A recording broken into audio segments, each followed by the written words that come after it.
This is why we train.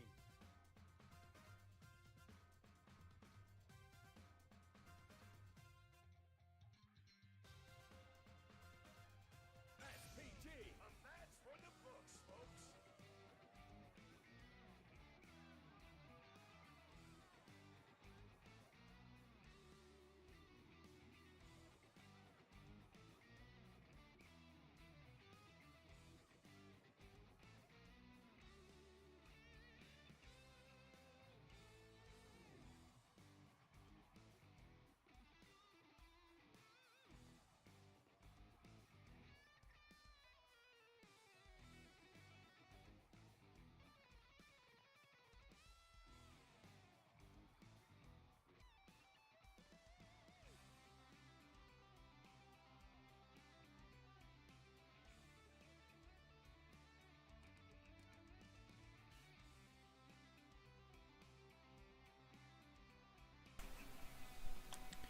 Right then, it's time to sue. Sue. Sue.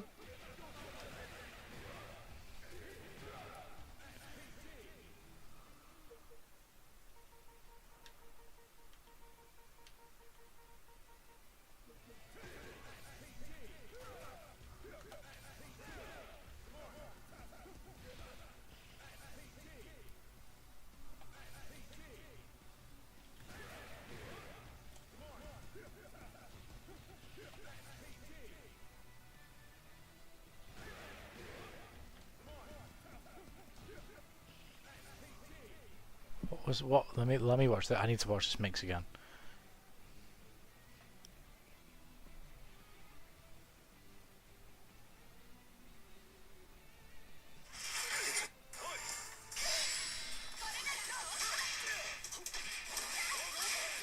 Time for the mix.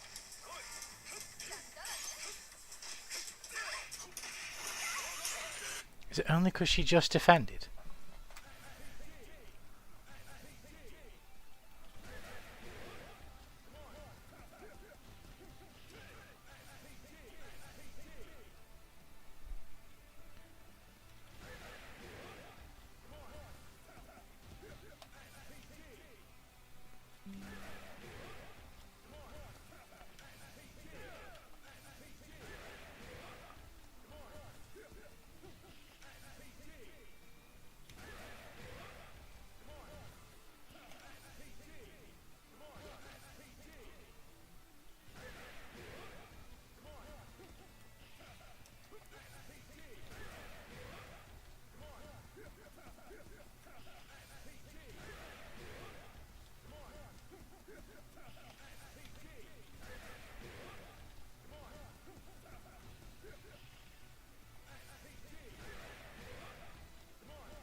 Like that.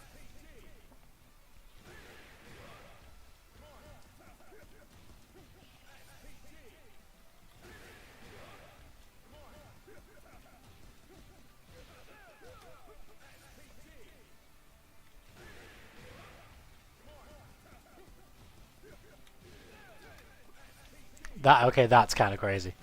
That's kind of crazy. That's kind of nuts.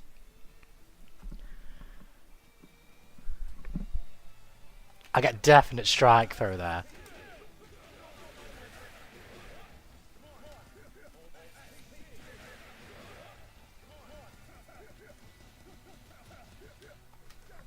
Yeah, that's fucking crazy.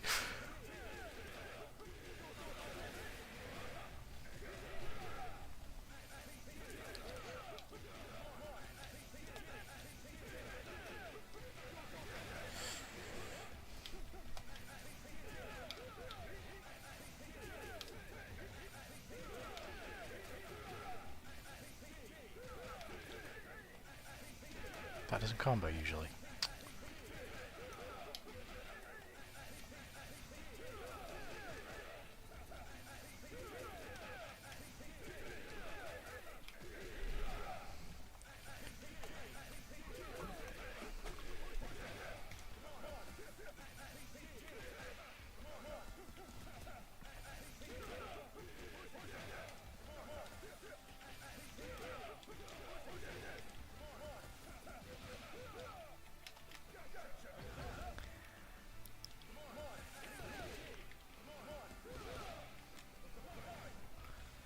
Right, okay.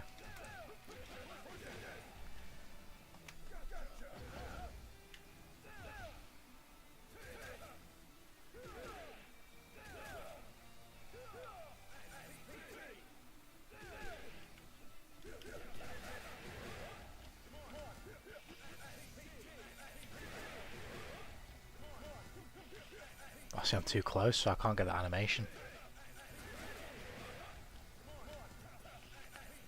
So I'd probably have to... Yeah, in the corner it's only medium.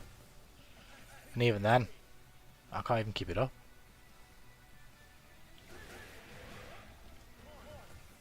So I'd have to delay it.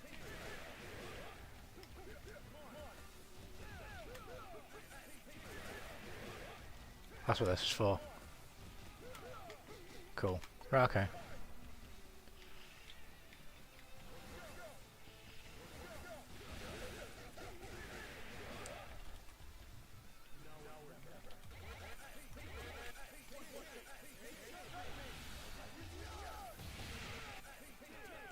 SPG.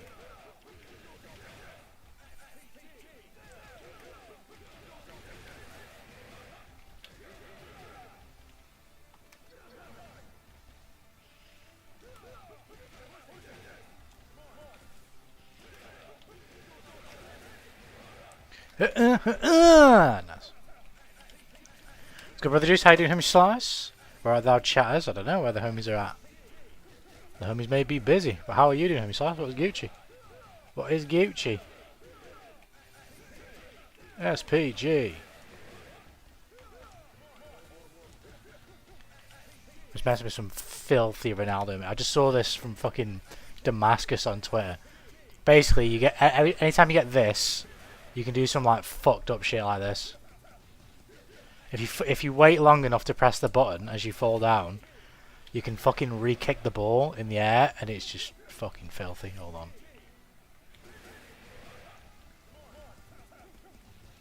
Like this. That's fucking stupid. I could do the low as well. I could just go fucking like this. And hit them before. Yeah, that's crazy. I think it only works off this though. I don't think you have enough time. And I don't think you can get someone in the right position on block without this type of time. Maybe I could be wrong, but it's quite difficult.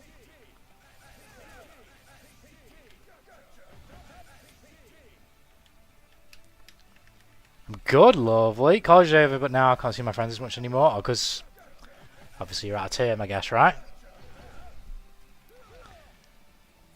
Won't be too long till you're back in, though. And plus, I guess you can do stuff over your holidays, right? Surely. That was cool. You enjoyed that, yeah? Now, whether I'll be able to do it in an actual match, that's a different question, but I've got faith in Ronaldo. Venom wishes he could. Oh my god, Venom slander. Venom slander.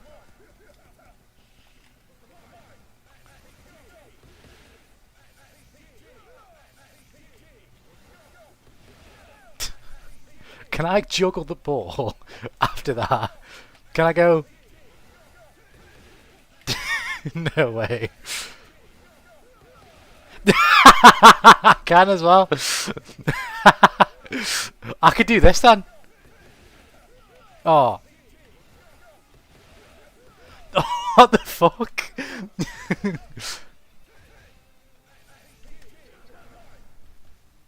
How you doing? I'm doing Gucci. I'm doing wonderful. Been writing most of the day, then I went for a walk. Wrote a little bit more. Had a cold bath because it's boiling in the UK after I went for my walk. And I'm ready to immerse myself in Cristiano Ronaldo gameplay. I love Venom, but man, he's so dog.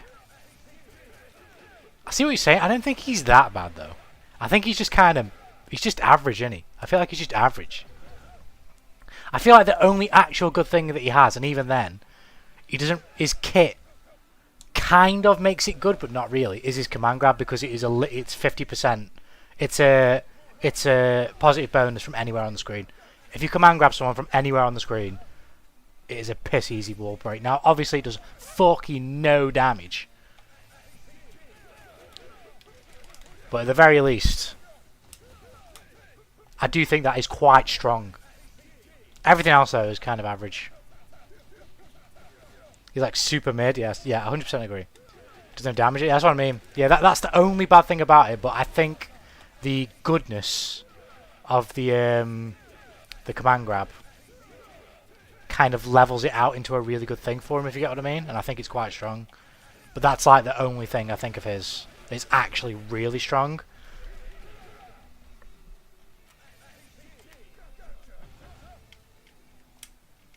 It's one of those things where, like, if his ball pressure was a bit more legit, it would be a genuine problem, because you'd just be getting 50-50'd into command grab into...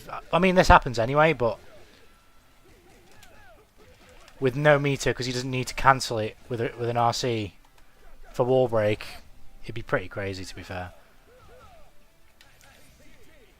Every other character gets a wall conversion anyway, yeah. I think most characters, even in general, to be fair. There's probably only like a select few that because I mean I don't know if you agree, but most characters in Strive, I feel like, even off like stray hits, can get like really good corner confirms.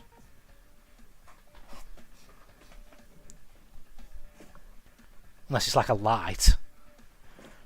But even like some other like shitty characters like Dizzy, or I say shitty, but well, Dizzy's definitely shitty, but Dizzy or like Testament can get like really easy wall confirms off a lot of stuff.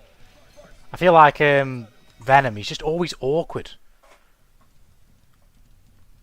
I feel like for 99% of characters in Strive, any hit is fine. Like, even if it's just like a stray hit, any hit is fine. With Venom, I feel like sometimes you don't actually want to hit people, because you just don't really, unless you're actually charging in the process and you can do like fast slash into fast ball shot. Like, what are you doing? Like, what are you going to do after the hit? Set a ball and then have someone do a crackhead fucking Night Ray Vortex and fucking hit you for setting up a ball? No thanks.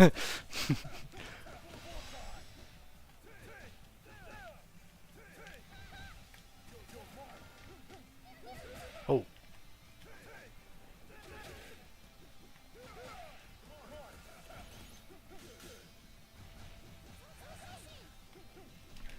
Oh shit. I thought she was going to punch that.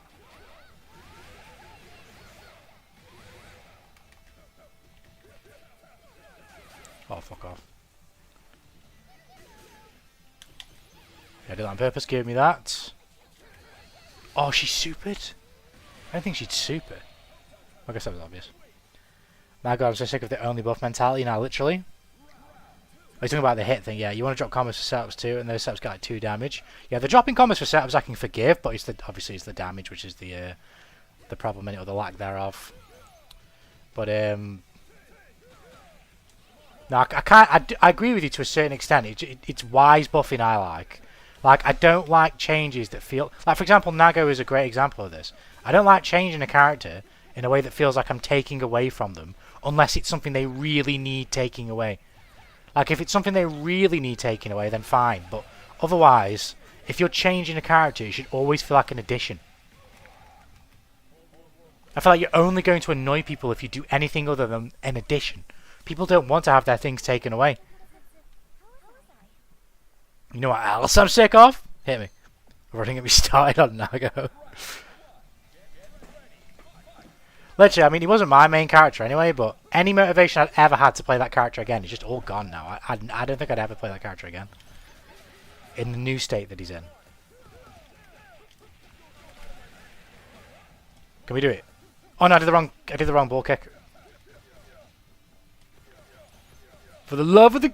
Game! Oh, the mix! No! Oh no, I'm in the corner, I don't get my range normals. Oh, she crossed me up.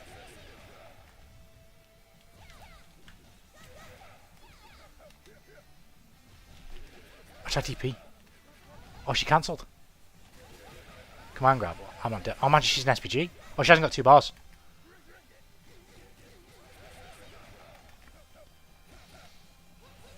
There we go.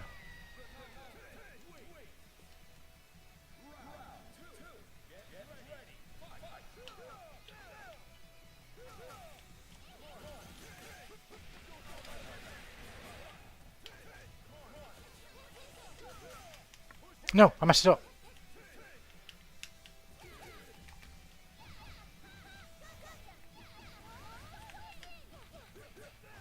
Shit. I tried Superman.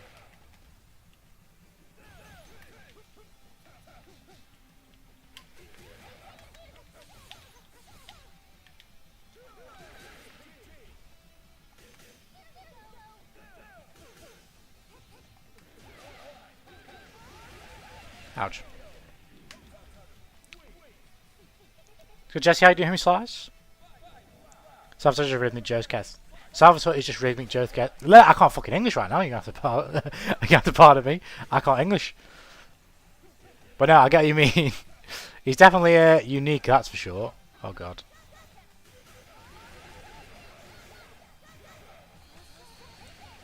I'll play him at some point because he looks a blast. Honestly, he looks a lot of fun.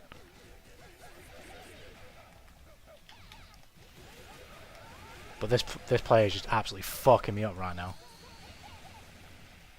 I can't touch him. Hey, when a pro player opens their mouth, it's fucking Jesus writing the Bible. Like, everyone says Venom is good, not everyone is saying Venom is actually A tier. I know he's fucking not these fucking sheep, man. And I know they've never played the character. But anyway, mini rant concluded. I value pro player opinions, but I wish people would try to come to their own conclusions sometimes. No, I totally agree. But I do understand. When it's like people mindlessly saying it and echoing it, then that's stupid. But I can understand why possibly people from like a competitive mindset might put characters like Venom higher. Because even though you'd think everyone that competes labs, they fucking don't. Because the people who compete are basically players like us, but who are like that bit more invested. The top 1% are probably labbing everything, but not everybody is. So I don't know if that's Gobo saying that from how good he thinks the character is, or if it's like, oh, I can see this character doing damage in tournament because motherfuckers won't lab that. It's like Bedman. But I don't know. I don't know. You'd have to ask them directly and see what they say.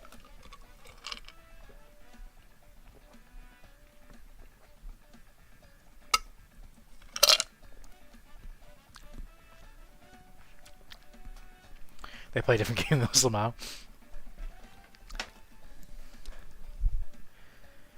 Like I say, I do agree with such a sentiment of them playing a different game than us, but it depends on the player. Because for example, like I don't know if you've ever really like paid much attention to the MK scene and maybe like Foxy Grandpa's tier lists, but I like super agree and disagree with the way that he views fighting games kind of at the same time. Like the way he views fighting games is like, if it's possible, then it's for the most part assumed to be true, right? Or should be the standard. So like, I'll use an example, right?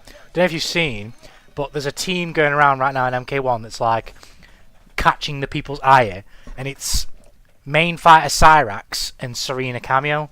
Cyrax is like a 2-bar move that they can do when they've got you in an air combo that splats you on the ground and takes away your meter. And then Serena has her neutral cameo call, which also takes away your meter.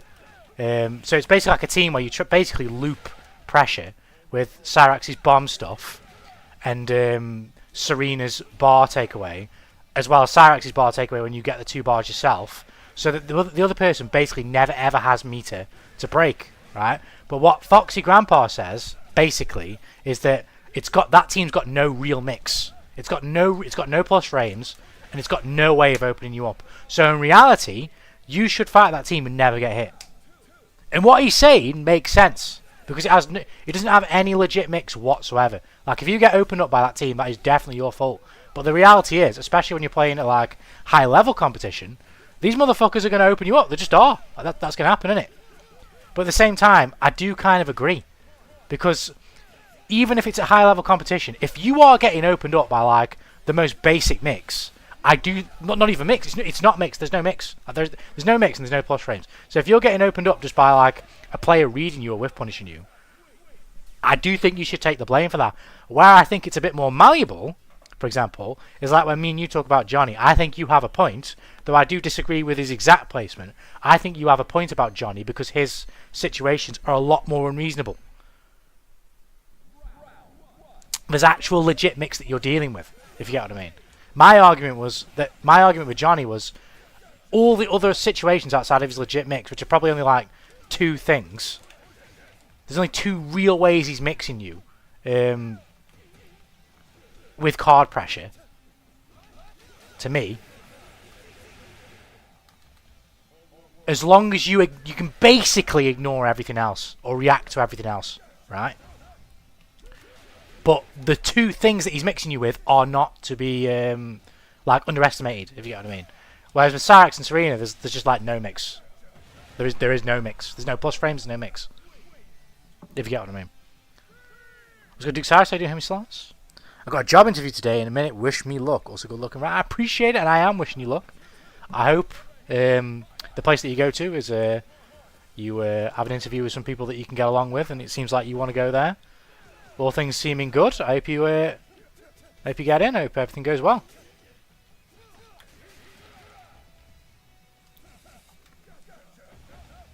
Well, good luck, man.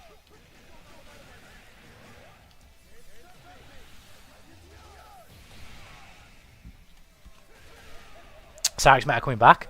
Not as a whole, but he is actually mad good with Sub-Zero. Cyrax is insane. I've been playing MK1 every now and then. It might have been about a week ago since I last played, to be fair. But I have got MK1 installed again because I've been playing it Sub-Zero Cyrax. It's mad fun. It's actually sick. I'm about to bring out my Johnny rage again. I do see what you mean, but the risk for Johnny is so minimal on like everything. Actually, never mind. I'm not about to start. No, I agree with you. I guess it depends on the matchup as well. But I think, like I say, I'm kind of in 2 boats because I'm very much in agreeing and disagreeing with what Foxy Grandpa says. If he does anything other than miss final low or like gets out the way, realistically, unless it's a crackhead move like Wild Assault where he's got to spend something, you could punish him, or at least you could close space on him. But it depends on the game. It depends on the stage of the game, doesn't it? If that's the first exchange of the round, then I think I'm right. If it's like the 3rd exchange of the round, whatever action he does is probably going to give him 50 meter. So then he can take a risk and just cancel anyway.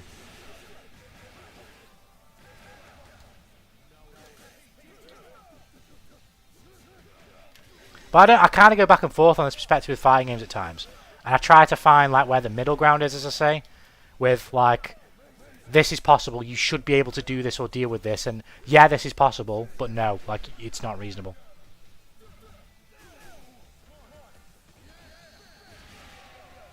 See you in a bit, bro. What's up, Cora? How you doing, homie Slice? What's up? I'm doing good, man. How about you? Was it my corn? Why is that motherfucker flying? He's feeling himself, you know?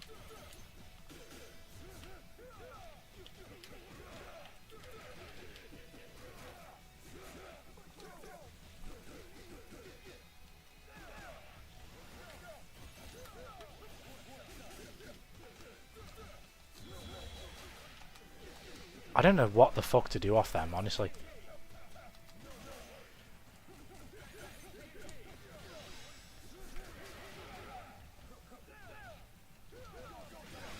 Oh, he's dead. I gambled and it worked. This game's animations are odd. Yeah, I feel like at times there's some... Well, there's odd animations, like this guy is very quirky. But then there's some like very sort of cheap. I'm not saying that in the worst way for the most part. Oh wow, he's not dead.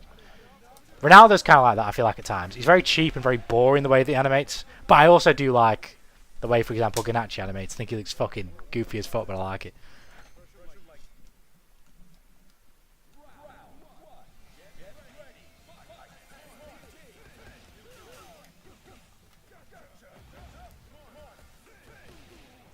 Oh! No, oh fuck, I'm in the corner.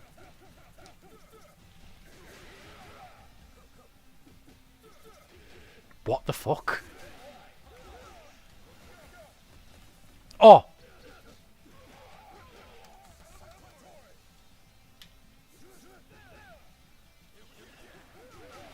He's dead. Nice.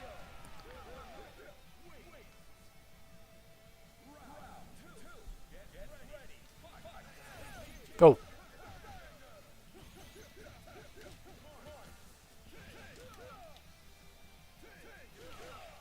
Oh shit.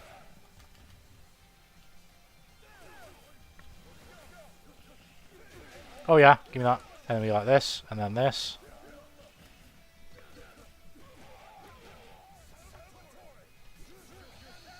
Oh, I thought we'd hit him. Cancel the DP for a bit more damage.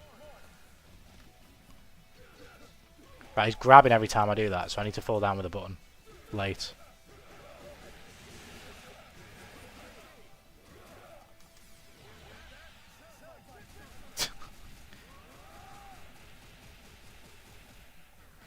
I need to try and do a perfect parry here and get a... Yeah, we go. I was hoping he'd DP. Oh! Oh no!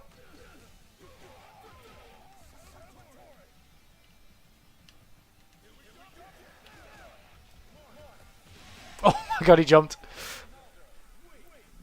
How was what you did there, Gamble Tanuki? I don't know. If I said something was gamble, I've already forgot what happened. I've already forgot. I was just fucking going in. Bro, that is not a super. You should see his main super. It's quite lovely. I'm a fan.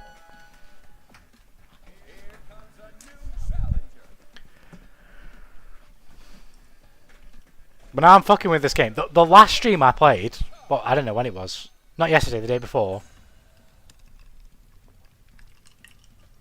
As I sip on my Red Bull. Really sold me on this game. This game is kind of fire, I'm not going to lie. I just need to learn what everyone does now. And learn the defensive mechanics a bit more.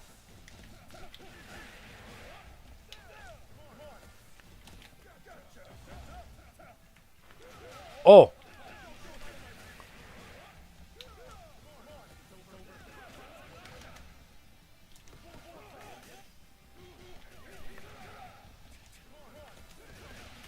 Oh!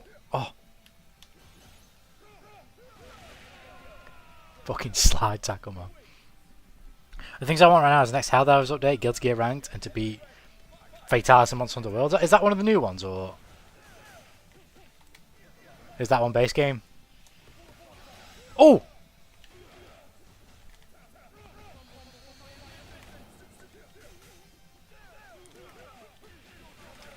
Because no one's having an update, right? Oh shit, I pressed the wrong super button. Tried DP, I fucked it up. I saw through the setup. Oh, I need to be careful here. He's going to make me rev out. Cancel the DP. Mix. Good blocks. Oh, he's giving me SPG. Oh my god. This is so close. Oh, wow, he can hit me. Fair play. Oh, it's from an older game. I got you. I got you. Oh, that's huge. Big start. I'll cash out damage-wise. Get a little bit of space between us. DP the jump. Oh, it's too slow. And plus.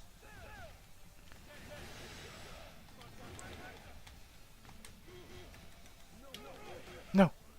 Oh, I'll take that. That's huge. And plus. No, I'm not. No, I backdash because I fucking... Oh, I hate the mapping for the rev guard in this game.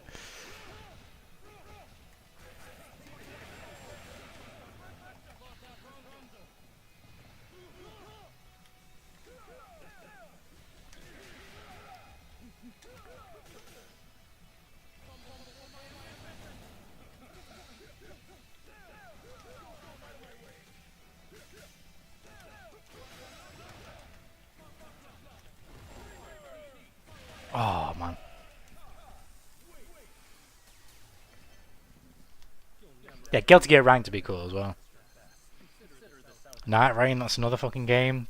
I don't know if I'll buy it now. I thought I was, but Steam sales, man. Oh my god, I already had a library of games on console, but now I don't want to play them on console because PC's just so much fucking better. I've been playing Black Myth Wukong a bit recently. Oh, it's so good, man. Oh, that's plus.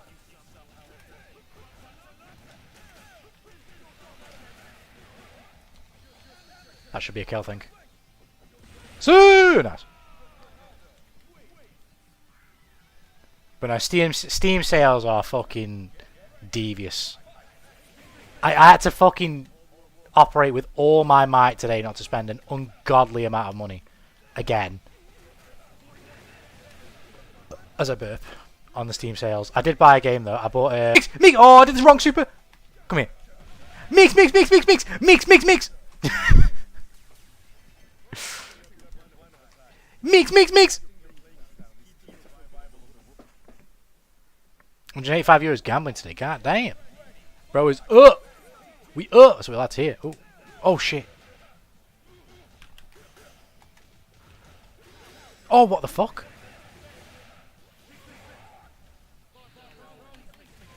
They had a combo. No.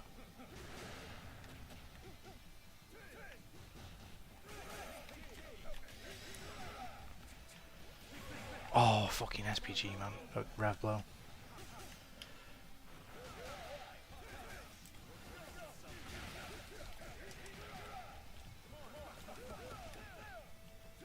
No, I thought it was going to hit, but... Felt the addiction to me flaring up. This is how it starts. Oh, shit. Oh! Oh my god, he's actually fucking me up now.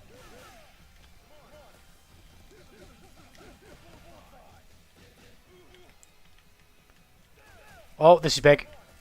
He doesn't want to be here with me. Not with Ronaldo. Oh, no, he guessed right. Oh, I tried DP, but I fucked it up. Oh, he's comboed off that. Wow. I think I'm dead. Yeah. Yeah, that guy was really good.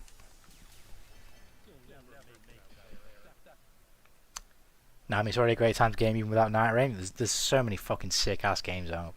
I've checked the sale in a while, to be honest. Yeah, there was fucking... At least games that I'm interested in, there's so many of them on sale. And games that I wanted replay on PC. So many of them cheap, like fucking... I think Nier Automata was like 19 quid. Nier Replicant was like close to that as well. Persona 5 Strikers was like fucking 13 quid or some shit like that. 15 quid I think. 17 quid I think it was actually, sorry. The last Friday I bought Grand Blue Reeling, Persona 5 Royal and Lies of P, and I spent like 70 quid. Like, that's insane.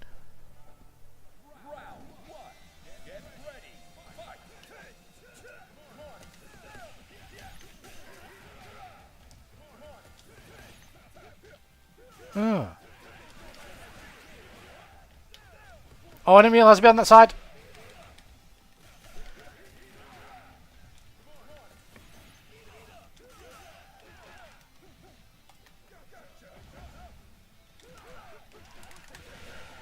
And the trailer drop today showed me it's not going to be a game of the decade, sadly. What was the trailer not? Like, was it bad, or was it like, it's good, but not like that good type thing?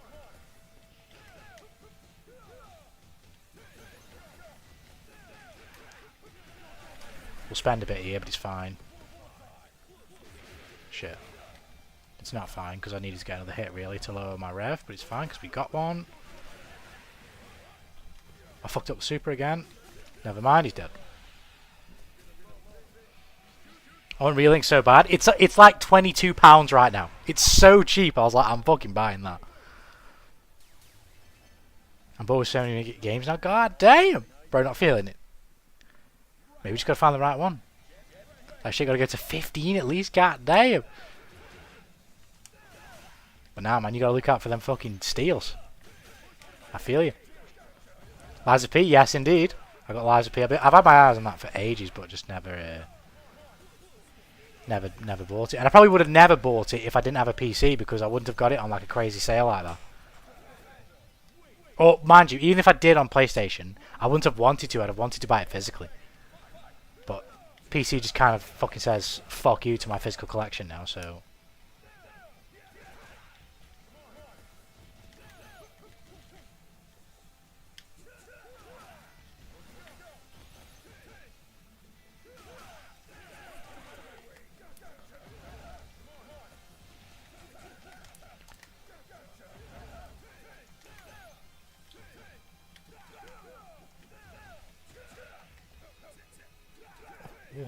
Oh.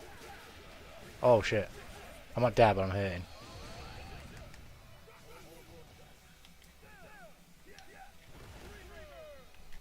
Oh, I tried to cancel the DP, but I didn't even get a DP. Oh, I'm dead.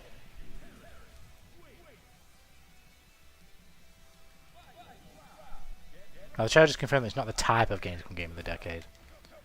I got you. Oh shit. Oh, we're finished. Oh, never mind.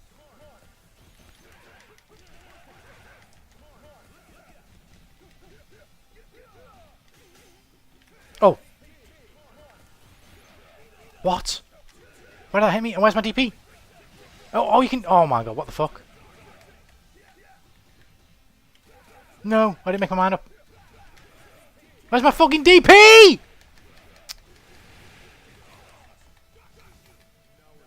No. I need to red block it. No, I messed up! I'm dead. Fuck! I messed up the combo. I can't be spending money on the new games and I'm bored of the games I have now. I don't know what to do. God damn. Let's go back to Broski as well. How you doing? Guidance against Night Rain. Saw a Solaire skin for the Wilder. I didn't see, to be fair, but I'm not surprised, to be fair. It's going to be the monetization model, isn't it, I think? Probably. Let's go back, bro. How you doing, man? But no, I kind of feel you, Brother Juice, because I'm not bored, but I'm just so bad for finishing. Like I'm like probably a little bit past the halfway point of Metaphor ReFantasia. I haven't played it in like 2 months. I need to go back. With the time I have had, I've been playing Wukong, but even then, that's not been too much. I played an hour this morning. It was so good. Oh god.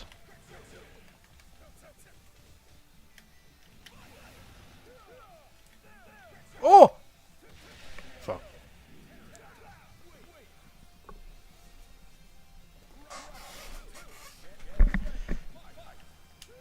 Oh shit.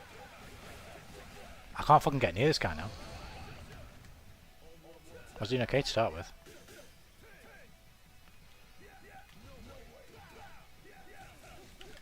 No way.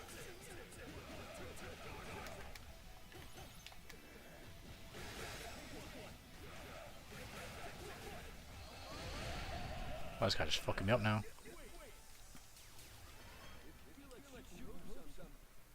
Meh, just a meh day today. Sometimes it be one of them ones. It be one of them ones. Wait, Brother Juice? Drops on my knees. God damn. God damn. Beep, beep, beep. Beep, beep.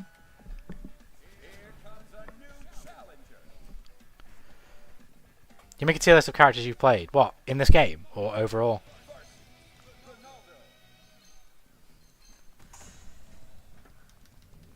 I don't know how I'd do that, to be fair.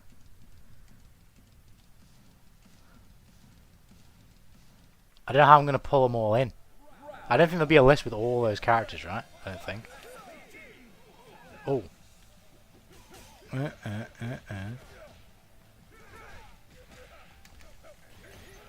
Alright, we need to calm down a bit.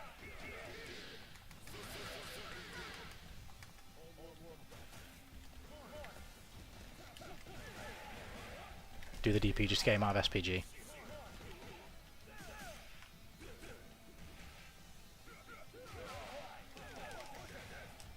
Should have spent. Never mind, he's dead. Nice.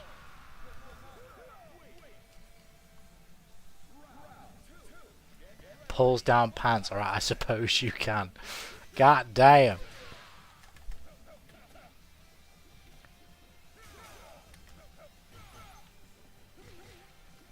Oh shit.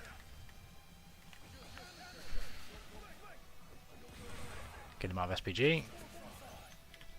Cancel it. Extra damage.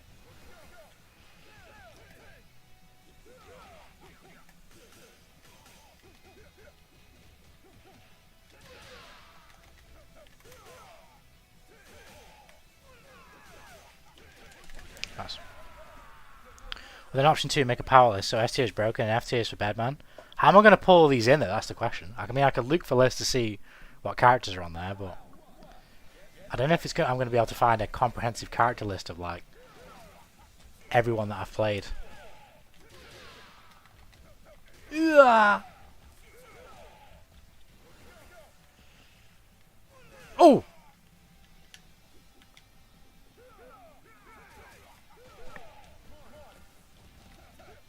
He's blocking him.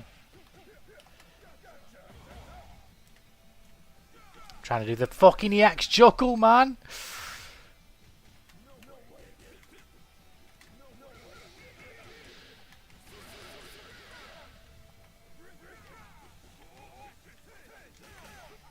Nice.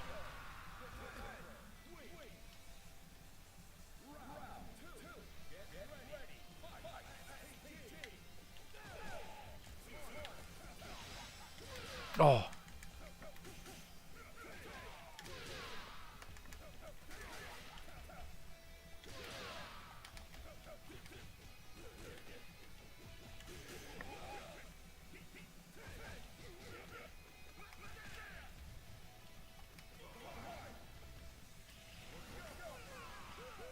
You lucky son of a bitch.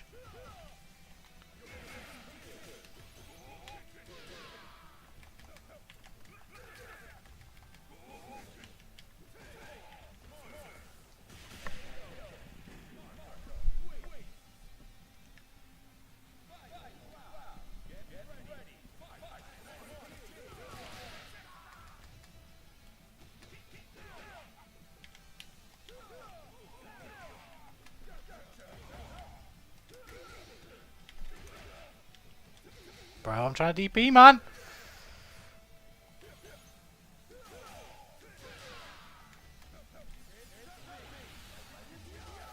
That was the wrong fucking super as well. That sucks.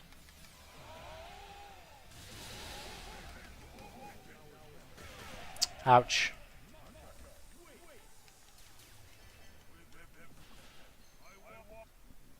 We go again.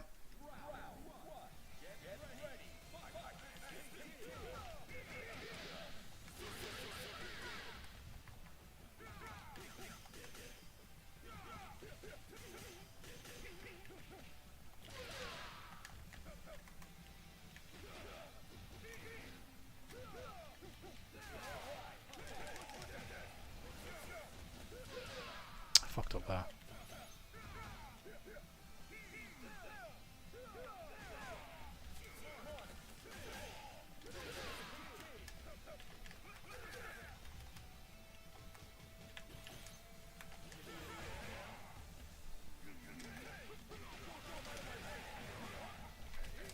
I should have supered. Fucking hell. Fucking hell.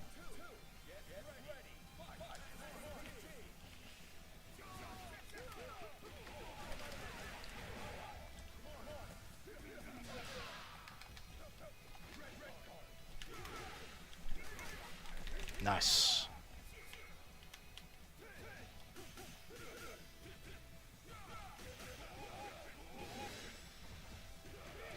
I'm being too impatient, man.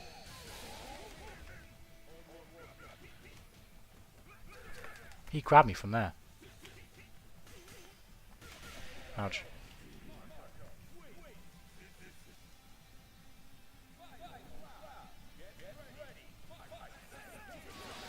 What the fuck? It's so crackhead. Where's my DP?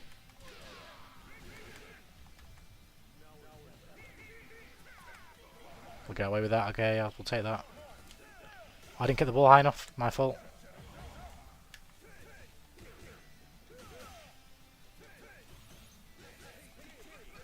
He moves so quick, man. Oh! Oh my god, I almost fucked it up. I almost fucked it up, but I got him. This should kill. I'm still young and fertile. Oh. Having a life sucks. God damn. Bro, getting old. So Grandmaster, how you doing, Hemi-Slice? Perfect timing with the Sue right there. Your life shooting you well. Sue! Sue!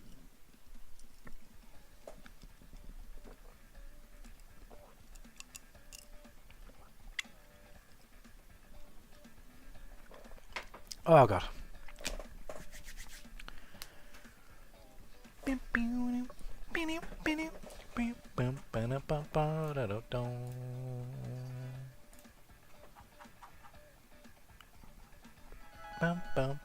Run it back. Run it! Run it!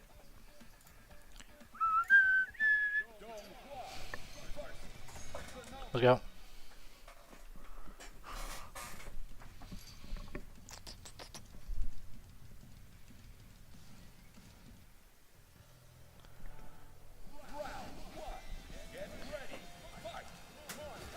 Ouch. Bro, he did not give a fuck about my ball. He was just like, oh, I'm about to kick the shit out of you. Oh god.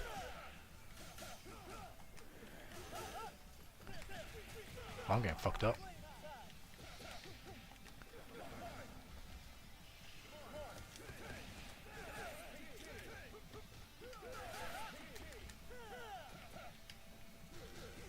That hit me. Bro, he keeps... That fucking normal is so fucking rangy. Wow, we actually blocked it as well.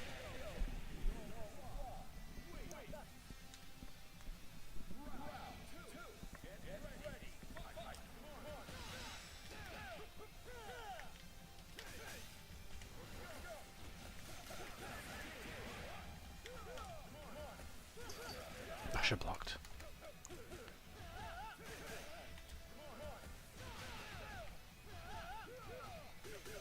He's kind of mashing a bit. I need to let him dig his own grave.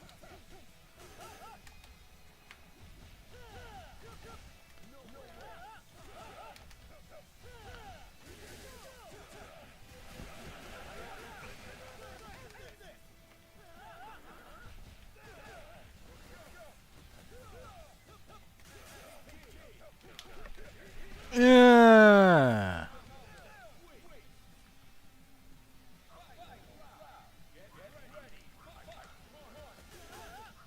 Oh. Shit. Bink. Bonk, bink, bonk, bink.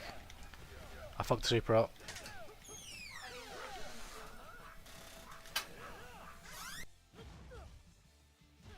So that, my sister was just coming in to grab the door key. Front door key. I'll take that. DP? No. Oh! Oh! He's not dead, but this is very close. Bink, bink, bink, bink. No way, not off a light. That's nearly 50. No. He's not.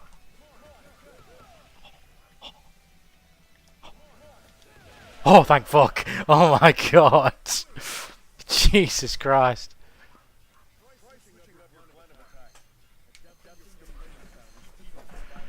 Right, let me just make sure everything's all Gucci. It seems so. Right, okay. I will be right back. 1 second, homies.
Round back.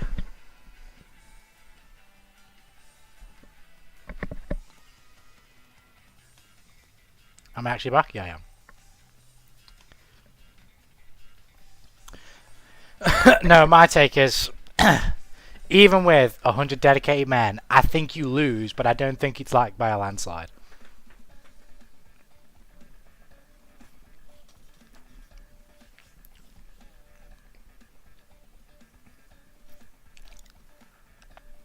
But we're talking about like fucking special physical specimens. I go pick tulips. I mean, that sounds lovely. That sounds lovely. I'm gonna burp. So before I watch porn, I type tulips in the image search, so I go back to flower pics in one hand. God damn. How do you lose the 100 dedicated men? Because what are those dedicated men going to do to the thick skin of a gorilla? They're just not going to be able to do anything. At a time, there's probably only going to be about 15 to 20 that could actually touch it, right? So really, you're talking about 15 to 20. No chance. At a time, no chance.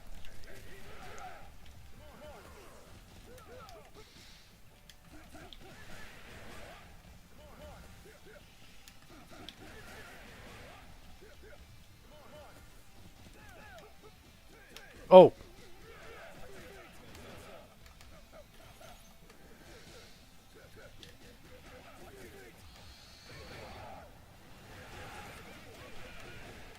I thought Tanuki was smart. God damn.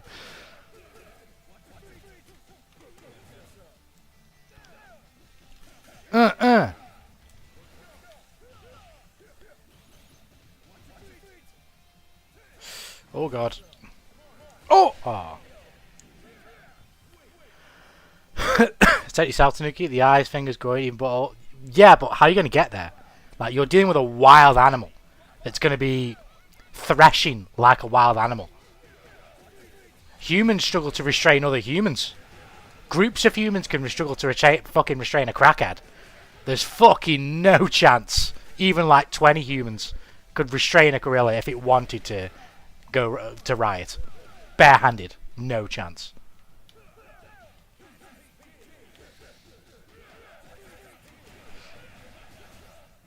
And this is even 20 of the greatest specimens on the planet Earth. No chance.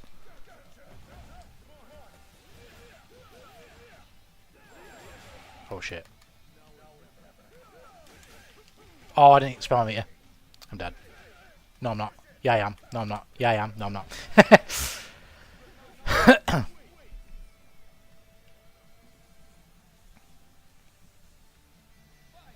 But take care, brother. Just have a good one, man. Have a good one. Take care, brother. A gorilla's 40 times stronger than a human. Oh my god, I'm coughing, I'm burping, I'm everything. Yeah, 15 dedicated people struggle so hard to hold the crackhead down. Obviously, they're not going to... Well, it depends on the context, really, because, again, I mean, if I've not looked into the science of it, I'm sure there's plenty of science about people having absolutely inhuman fucking strength when their adrenaline gets to them and they're back against the wall. But an animal is a completely different proposition.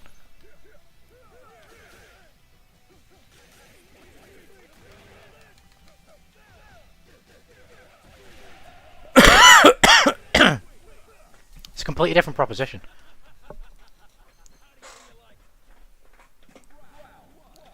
It's gonna handle like 15 to 20 people at a time, like it's fucking handling children. And I know that there's been the take that like you tire it out.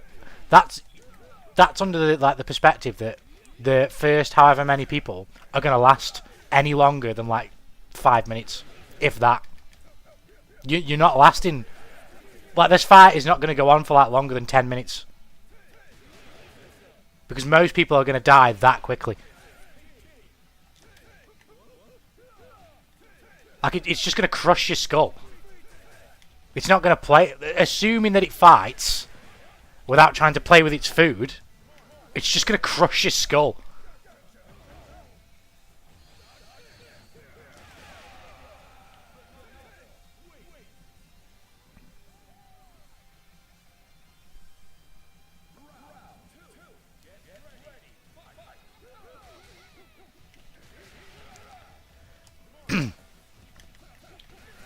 Or if it bites you, if it bites at you, it's just gonna, aside from it even like just tearing your limbs off, it's gonna just sink its teeth into your limbs. You're gonna die of blood loss like very quickly. The main difference is, for me, that most of the ways that you could wound the animal are not going to be as severe as the way the animal can wound you, and the effort of which the animal has to go through, the gorilla has to go through to even wound you, is minimal.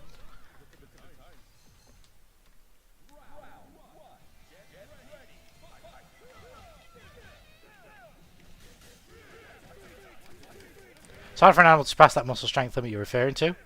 It's not going to need to, like remotely.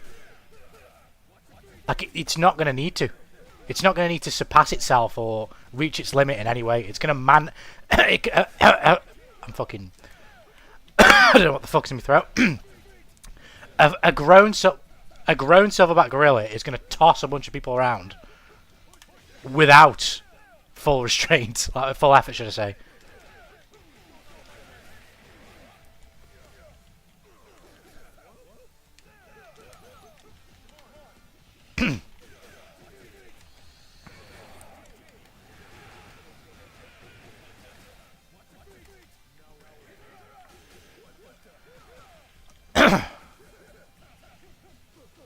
Oh shit. I guess a silverback can lift 815 kg while trained men have lift 400. I guess that's how you go about it. You can lift 1 million kilos but you have no leverage, doesn't matter. Yes, I will die of blood loss, but there's 99 more people. This isn't a John gorillas. But you're underestimating how quickly it's going to rip your throat out and then rip the next person's throat out. That's not like a 30-second process. That's a clean sweep of its arm. That it might just fucking swing its arm in an arc, and that's 3 people's heads that have come clean off the neck. Probably even more than that. Like if you're charging in any type of formation in which it can sweep through like 5 or more people with one swing, all your heads are coming off.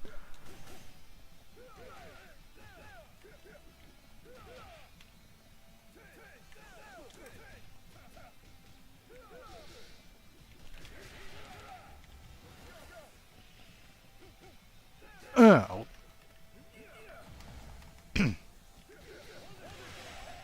On the ground. James been on it, goddamn. You're insane. What for the gorilla? Ripping people's head off? No chance. It's fucking. The strength is. It's not even comparable. Not even remotely. The fight in total wouldn't last longer than 10 minutes. It wouldn't last longer than that.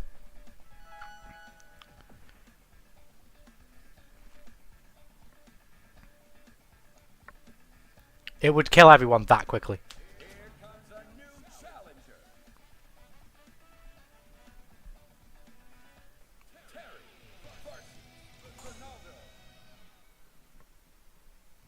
The paperwork hit my email. Good shit, man. Lovely, lovely. I got so angry at that statement. I think that's very serious. Nah, a gorilla is fucking ripping motherfuckers up. It's not even like close.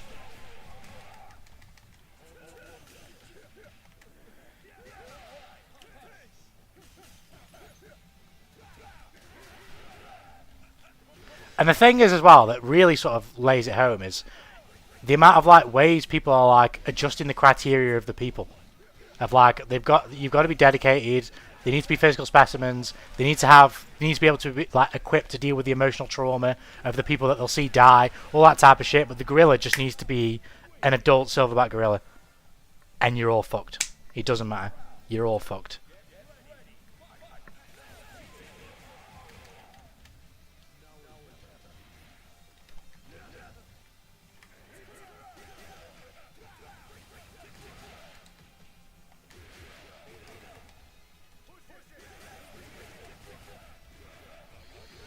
Are you okay? I guess if you live in a fantasy land that uses logic from the cartoon Primal, yes, the gorilla wins. Nah, man. There's just no way. There's no way that the people going for the gorilla's vital spots, if you will, that will actually wound it, are going to be able to wound it before it ends up killing everyone. You might gouge an eye out, but for every time you attempt to gouge an eye out, it's going to kill like 5 people. And it's not going to kill them like slowly, it's going to kill them almost instantly.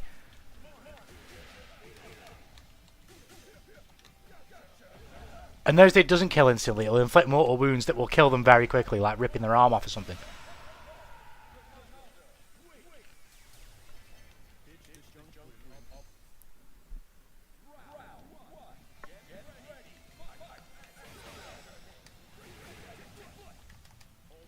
I mean, like I say, I was seeing something on fucking Instagram of some dude. I don't know. Maybe it's not true to the letter, but I wouldn't be surprised if it is.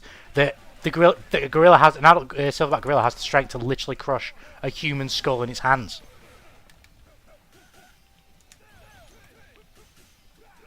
Like the raw power difference is like it's incomparable.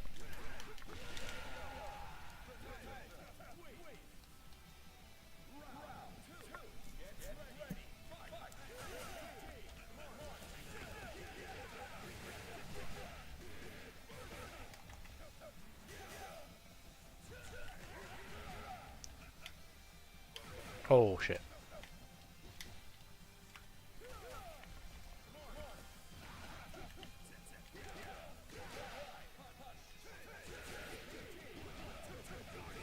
That means anything to you, but I did hear this from a TikTok lady who studied gorillas a bunch and said 100 humans went for sure.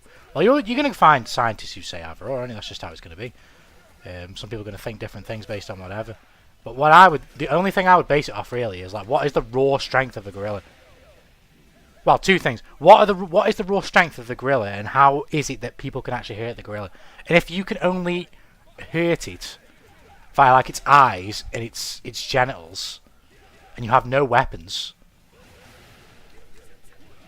you're required to get close, and that's exactly how you're going to die.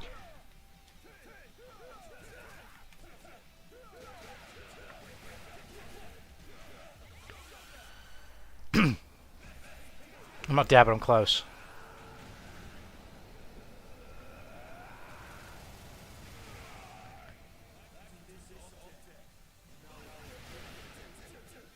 Like, if anything, wounding it will just make it worse, because it will thrash about more violently, and you're not going to be able to restrain it. That's one thing that just categorically can't happen. It would not happen. You would not be able to restrain it. Fucking Brock Lesnar, The Rock, fucking all the biggest people you can think of on the planet Earth, the Great fucking Khali, The Big Show, Eddie Hall, you could all have them at the gorilla's legs, as many as you could fit on, and it would still rag it'd still rag them all about.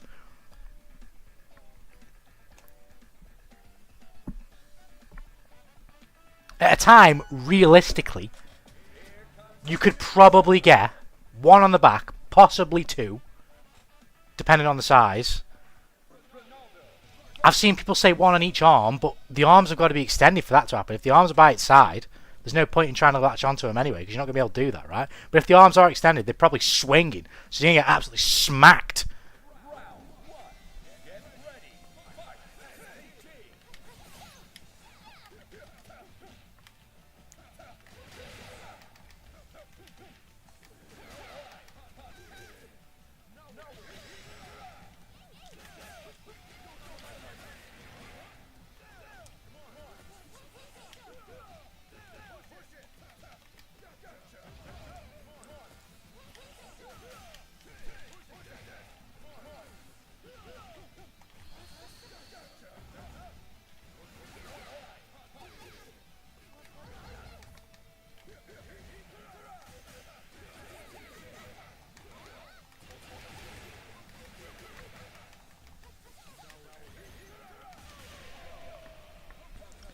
But didn't you consider that? I'll shake ass to hypnotise the gorilla. Huh?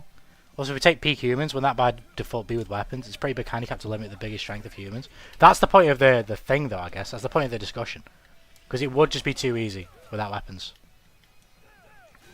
But, well, with weapons, should I say. But, no, without weapons, it wouldn't even be close.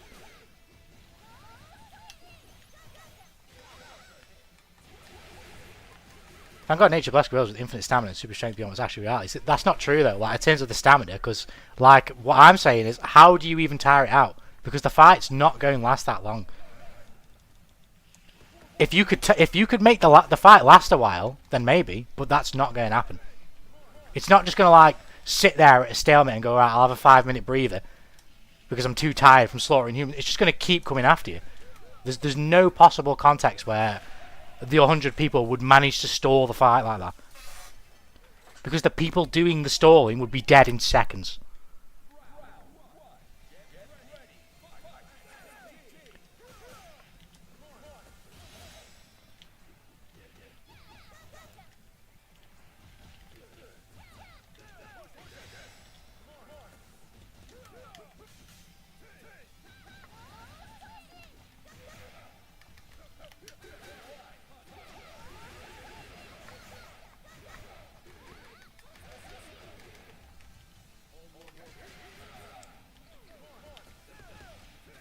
Don't silverbacks have like sharper claws as well, or is that like other fucking species of monkey? I'm pretty sure other species of monkey have like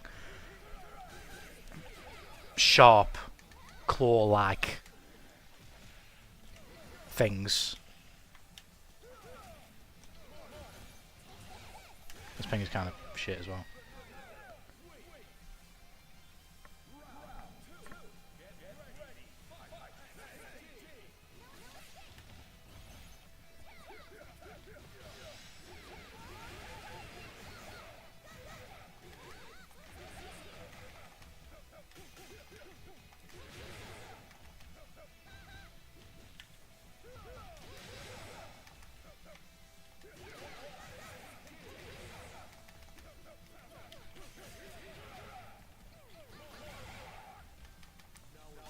Ouch.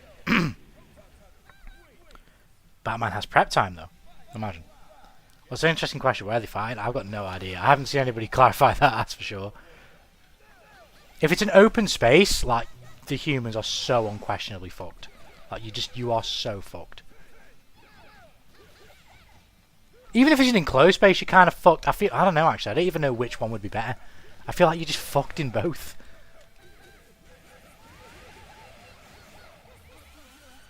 I guess if you could somehow corner it, but the problem isn't cornering it. It's getting close.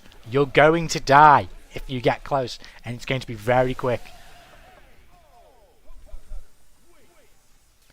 Actually, did you know that when you restrain someone, you're not supposed to hold them to the ground, but to lift them up? I didn't know that, to be fair. I did not. Well, if humans use the bones of other humans to take the gorilla, claws, like I'm sure that there's some gorillas that have like, or monkey species of species of monkey that have like sharper, like fingernail claw-like things. I swear they do. I could be wrong though. But what if they use other bones? Supposing you had the luck that you had a bone that was snapped sharp enough to use as a weapon. It would be able to pierce the skin of a gorilla, wouldn't it? I think. I mean, their skin is like thick as fuck, but I still think it would be able to pierce it, right? It could help the humans a lot, possibly, yeah. But again, I think wounding the animal actually makes the fight worse. Because it's going to thresh about more violently. And it's already going to kill people with extreme speed.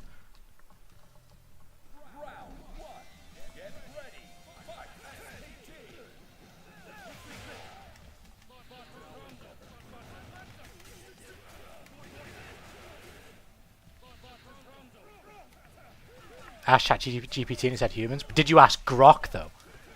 Hey Grok. Hey Grok. Hey Grok, what's this? Oh, this guy's good. He's fucking me up.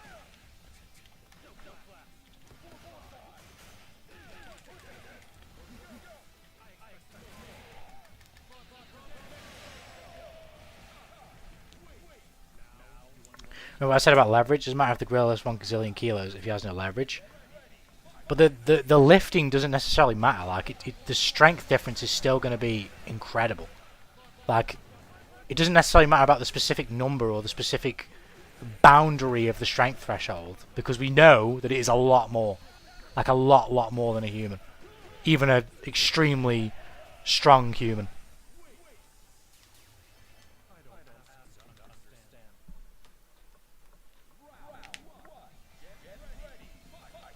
This isn't even talking about the gorilla's like skin itself.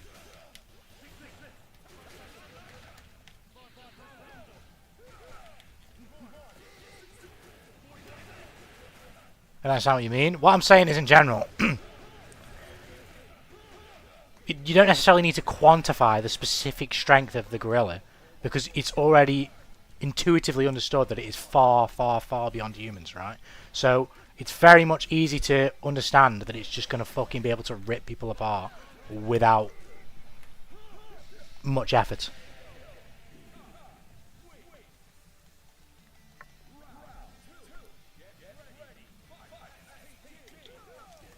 Whereas none of the humans are going to be able... There's no context where any human does any damage to the gorilla and about 5 of them don't die in that instant. Or at least suffer mortal wounds in that instant.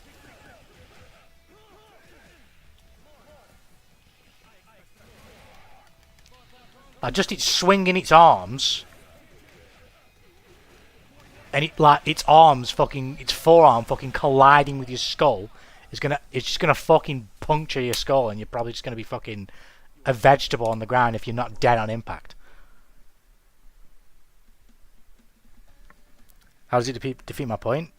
I don't think that's what I was saying. I'm not saying it defeats the point necessarily. I'm just saying I don't think the point itself is relevant, because the strength itself of the gorilla doesn't need to be specifically qualified. Like in regards to, I don't know, like. How exactly, I don't know, how quick exactly could it tear off a limb? Or like, by comparison, how much harder does the gorilla punch than a human? Or anything like that. I don't think we need to necessarily define it. The college wrestlers could fight off a grizzly bear. I don't know the nature of a grizzly bear, because I know there's, like, they say, what do they say? If it's brown lay down...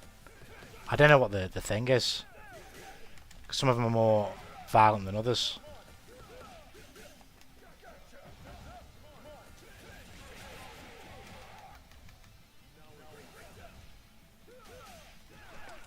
Guess we've gone from rip off 5 people's head with a swing to the arm punching a single person's head. Either or could happen though. Like, either or could happen. Realistically, it depends on where it hits you with the swing.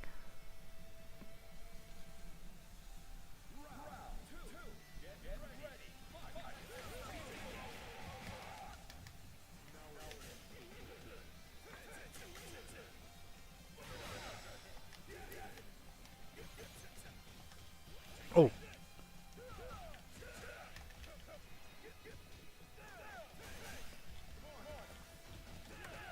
How's that relevant at all? If people manage to lift the... Oh, no, see, now I see what you're saying, but no, in that case then, what I do say does defeat your point. Because again, I was saying, like, whether it's for gouging its eye or lifting it up, how are you going to lift it up before it rips apart every single person that's lifting it up?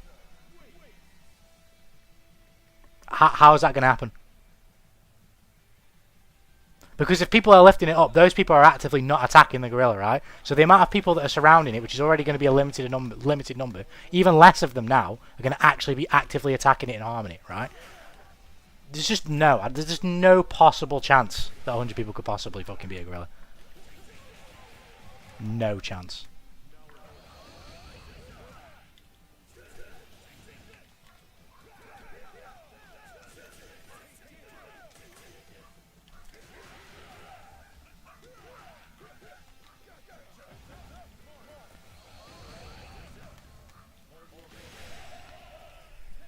Grizzly bear is neither on par or higher level of threat than a gorilla. Then well, even then, like, I didn't even think about this. A grizzly bear actually has proper claws as well. I'm not even mentioning the teeth. No chance. No chance. If the animal thrashes about at all, and a claw catches you at all, is going to gouge you.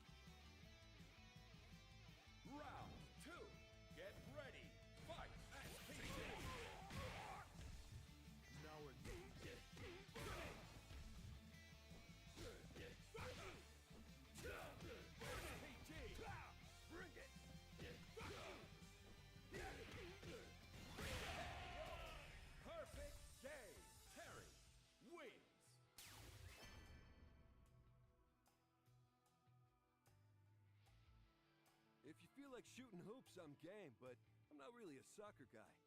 Mind teaching me a thing or two later?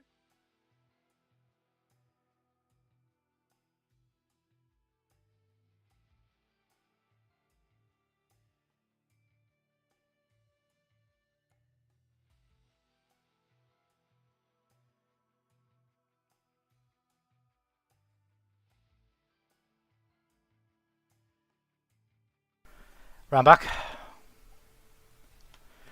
A gorilla weighs between 136 kg to 220 kg, so two guys can pick it up. Yeah, but that's, as I say, that's kind of like a mute statement.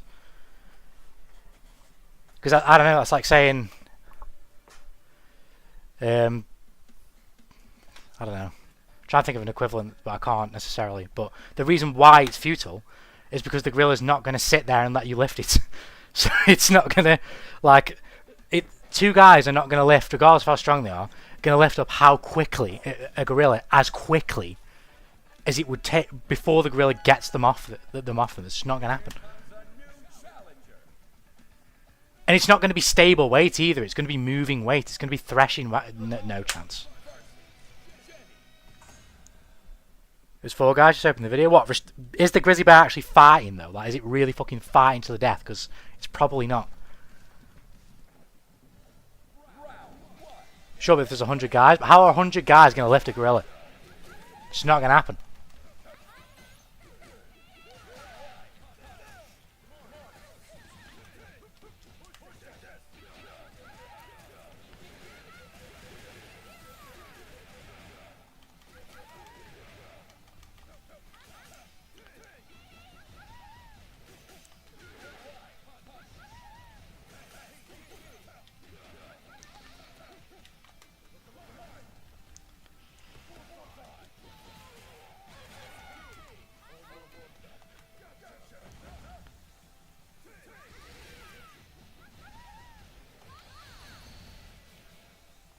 Oh, I fucked it up.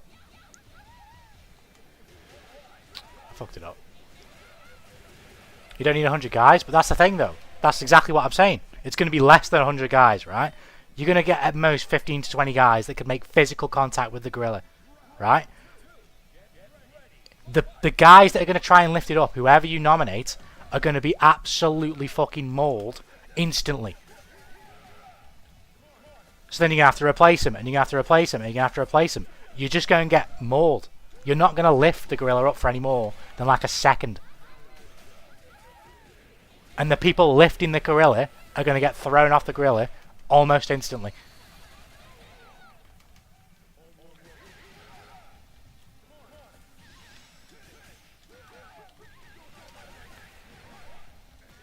The grizzly bear was fine to kill them. I'd have to see the video, but even then, at the end of the day, there's always going to be like the 1% chance where like people get out of an engagement with an animal, but I don't think it's going to be like a common occurrence. Like, one case I don't think necessarily sways the judgment. I think most people, even if you were to just like change those people to fit people or athletic people, are not going to survive an encounter with an animal like a grizzly bear or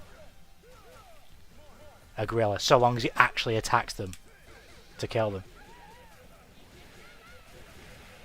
And I guess that's a detriment you could attribute to the gorilla, is that animals are fucking retarded, and for whatever reason, it doesn't attack to kill. Or it loses the... I don't know how to describe it because I guess it's an animal fucking thought process, but you see it loads of times whenever you see like videos of like animals fighting, and they just fucking stare at each other.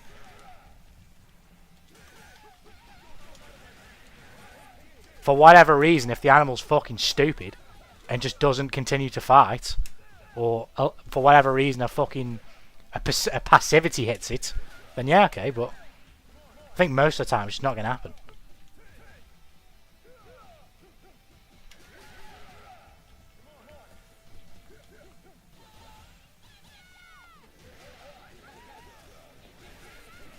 Well, Evans, would you accept them? Well, it's a hard thing because I mean none of us are educated on it. You know what I mean? But well, I think one thing is pretty universally understood is that the gorilla is like 10 million times stronger than a fucking human, though. Kind of feels like I'm talking to a wall right now. Yeah, I mean this is kind of hard. I mean this is kind of hard to argue here because Cora can put up facts on the table and you'll still say no. What fact was there though? Like what was the fact? What was the fact?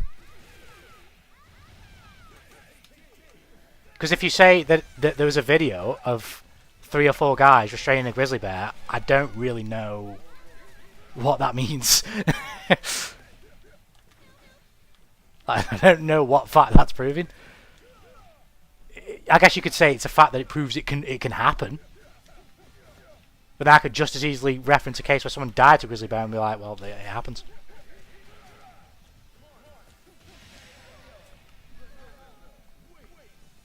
I didn't quote to say you saw a scientist say 100 dudes can win.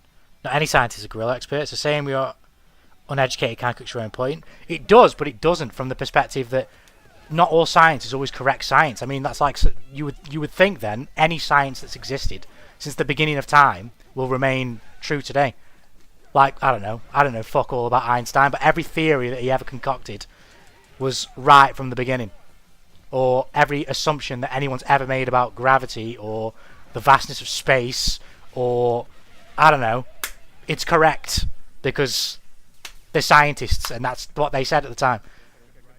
So although these people are more educated, doesn't necessarily mean they're always right. Like, I could just find another scientist that says that can't happen, and then all of a sudden the point becomes muddied because another scientist said so.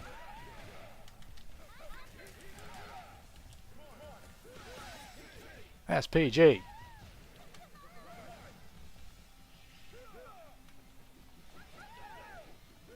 Oh.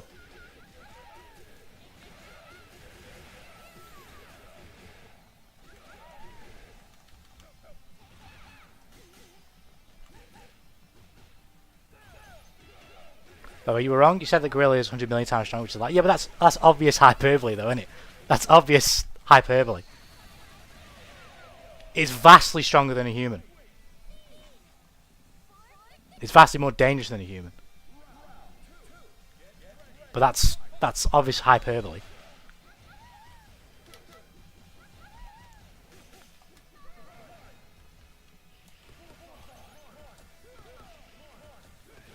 Oh.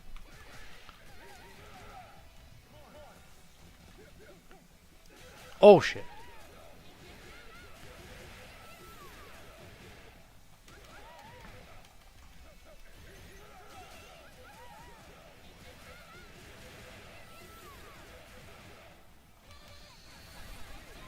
I get that, but your hyperbole skews you out in this case.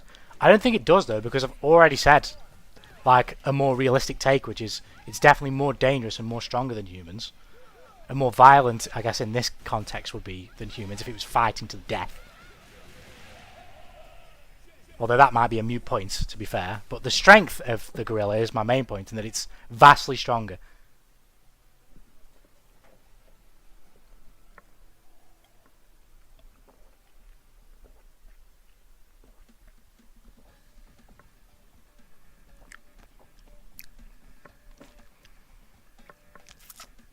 A gorilla is 2 times stronger than the strongest humans. You're being too broad. How many humans? What do you mean? How many humans is it stronger than? Or of which class of humans is it vastly stronger than? Because it's going to be all of them. Even the strongest humans. It's still going to be vastly stronger than the strongest humans. And this isn't even talking about the gorilla's attributes with its skin.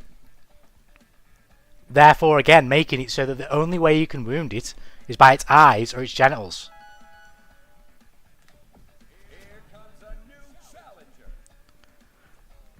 Saying a gorilla is stronger than humans just deletes the whole conversation. But no, that it doesn't, though, because particularly if I'm being as specific as saying vastly stronger, because then it changes the way you have to fight it.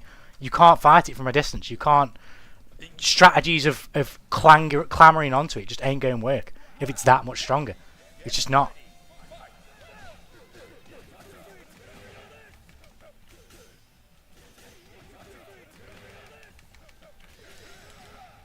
I guess we ignoring what I said. What do you mean? I've just read every comment that Better Name just wrote. I don't know what you mean.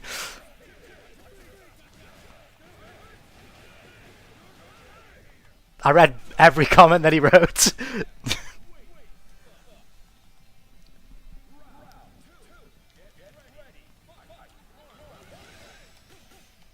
I think the only comment I didn't read was, I literally debunked this, but that's because I already read. You said that the gorilla is 100 times stronger, which is a lie, and then everything following that. which already included that context.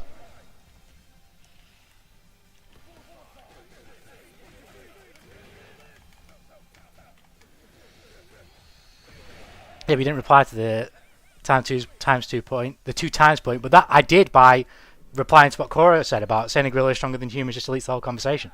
Because I was saying if you're being more specific about how much stronger, vastly stronger, a gorilla is in regards to humans, then it would influence the way in which the humans have to fight the gorilla. If there wasn't such a margin, then you could just charge in and go, well, we'll just fucking fight it. We'll just put the fucking dukes up. Who gives a shit? But the difference is vast enough that you cannot fight it that way, otherwise you'll just get ripped up.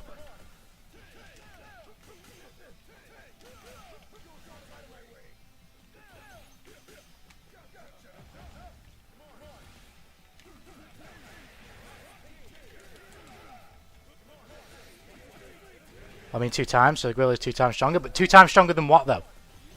This is what I'm getting, this is what I'm saying. 2 times stronger than what? Is a gorilla 2 times stronger than average humans or the strongest humans? Because then again, like, you're only making the gorilla sound stronger. If it's 2 times stronger than the strongest humans, then it's going to be considerably strong. And considerably stronger than them. Like 2 times more than 4 is not that bigger than 4. But 2 times more than 1,000,000 is a lot bigger than 1,000,000.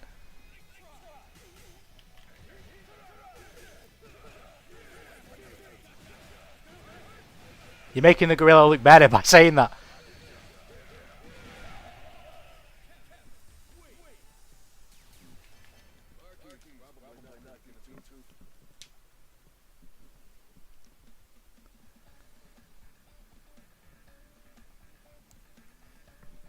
Or in another context, although it's not literally the same, if I lift 2 times heavier than you and you lift 5 kg, I'm only lifting 10.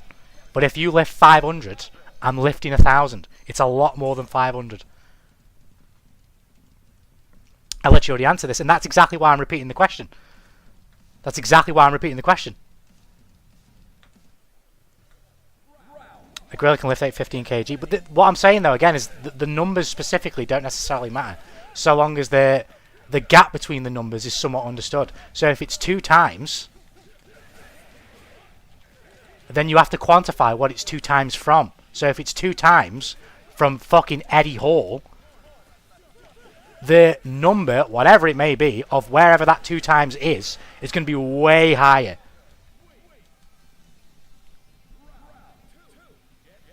Because the ceiling is already very high of the person it's being compared to. That's just like, I'm not fucking educated at all, but that's just like basic. That's very obvious.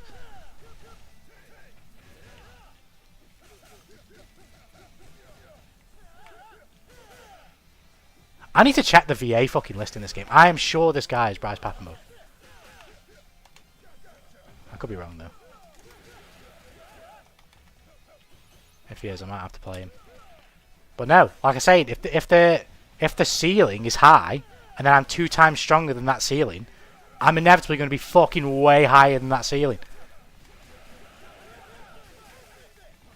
Oh god! Thank you. I'm sure in his Galago sponsor will let him admit that he would lose better than god damn.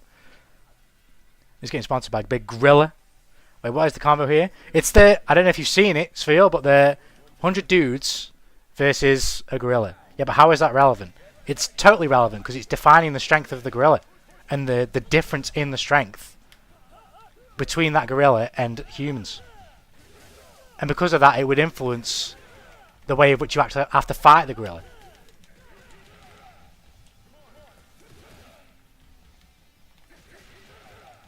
Easily 100 dudes, raw number. No way, it's gonna chew through those numbers. It's going to absolutely rip through those numbers, like, so quickly. So quickly.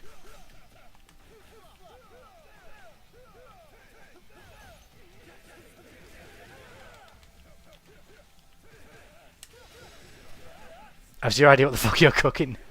They're not how you think. I'm not necessarily bigging them up. I think humans are a lot lower, that's my point. Like, for what... for a gorilla's strength boundary, they're gonna being near it is gonna inevitably land any human some sort of mortal wound or like instant death.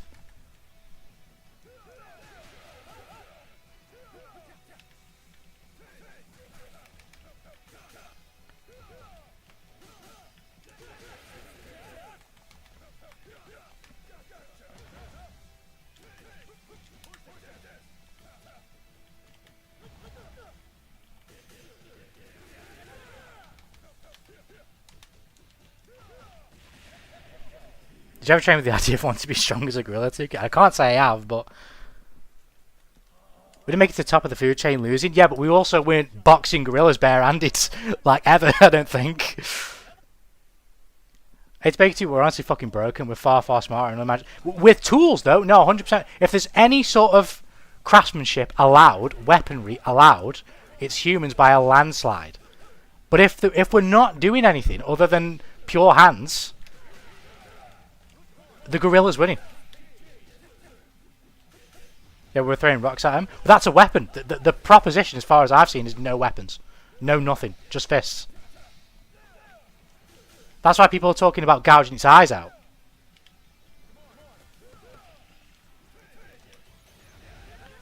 Where the fuck are you fighting a gorilla with only hands? That's all I've seen of this discussion. That it's only hands.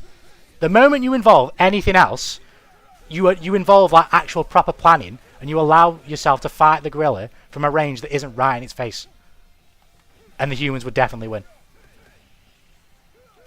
But if you have to fight the gorilla with no other things other than your hands and feet, the gorilla's going to win.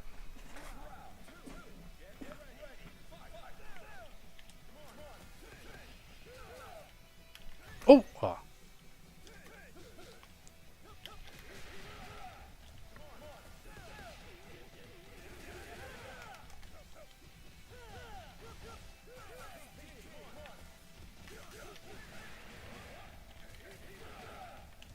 I mean, a giant cube that has nothing in it.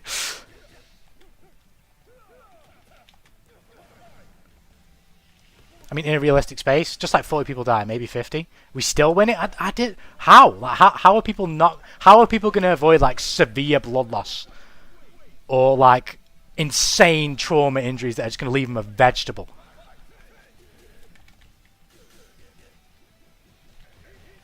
This is without weapons.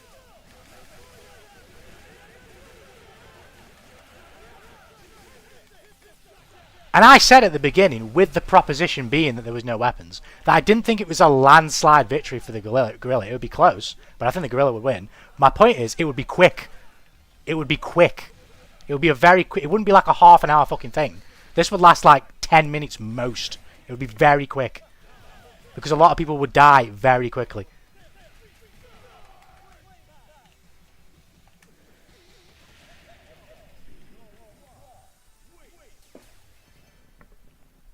Because I don't think you're cooking.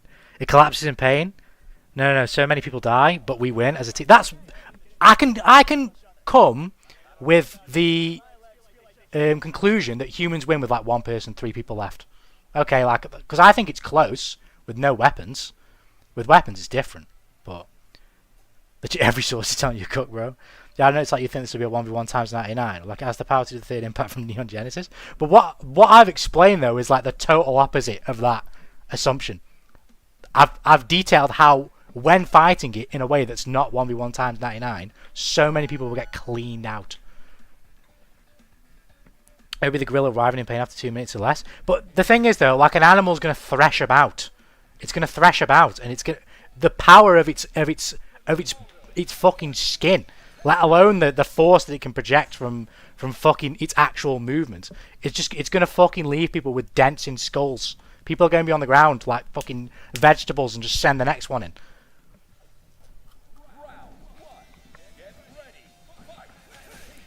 We can just stab its eyes with fingers and have it blind and bleeding out. The thing is though, right, you've got to get in front of its face. I don't think it's as simple as like, oh, we send 2 people in, one of them surely go and get an eye.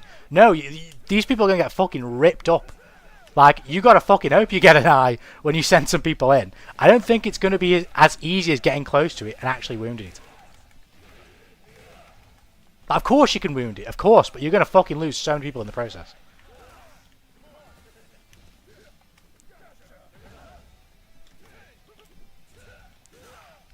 No, see, this is what I'm saying. 100 people aren't touching the gorilla, right? So you're going to have a smaller focus size of people that are going to be at the front of the group or around in a circle, regardless of how you do it, they're going to approach the gorilla. So let's think kindly and say that you surround the gorilla and at one point 20 people can touch it, right?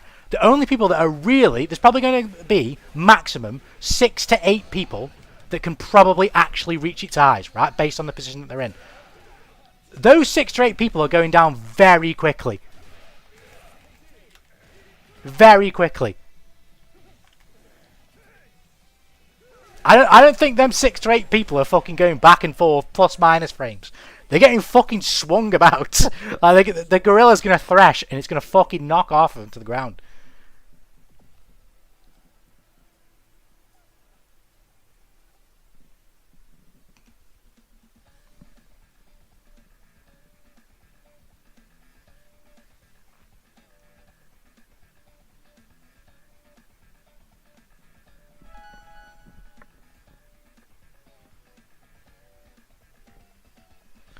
I'm going to burp. I think the most effective thing is surrounding it. On a circle? No, I agree. That's what you'd have to. You can attack from all angles at the same time. Dogpiling is the thing. I'm going to burp again. You've got like people holding the arms and putting thousands of kgs of weight on it. Yeah, but it's going to, again, it's going to thresh about. I don't think you're going to be able... If you can keep it still long enough so that you can put enough weight on it, maybe. But it's going to be threshing about. And it's going to be throwing people off itself. And the people, it's not going to be throwing people off itself, and like those people are going to be getting back up and going, right, okay, round 2. No, when the most of the people that it throws off, it's going to be fucking eliminating the moment it does it. Be it through instant fucking death, or it's going to be like a severe, severe injury that you're just not going to get back up from.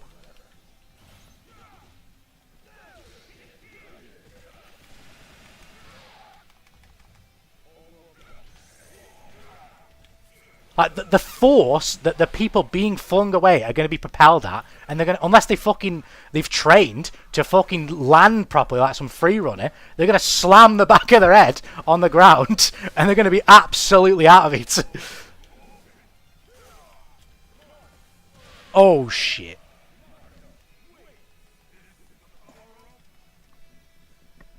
Gang, at the end of the day, we can agree that no matter on what side you're on, Nukes is wrong. Glad we came to this conversation.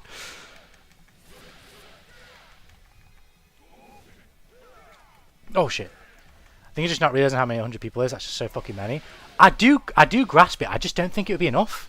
I don't think it would be enough. Because of how quickly a lot of those people would die. I don't think there's a circumstance where you can stall it. And tire it out, like, genuinely. Because I think a lot of people are going to die that quickly. And you've got to hope that amongst those people that die very, very quickly, you actually wound it severely enough for it to become fatigued enough that you can actually kill it. And I think that type of probability is the lower end of probability. I think the higher end of probability is that it just fucking cleans out the vast majority of the group, takes maybe not minute. What's the word? What's the word? Not minute damage. What's the word here? I don't know what the fucking word is.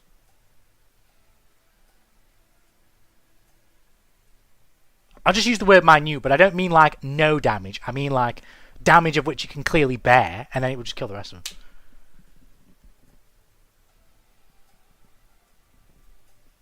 You have to wound it to kill it, you have to pick it up. I don't think you're going to be able to do that though for more than like a second. I don't think it would happen.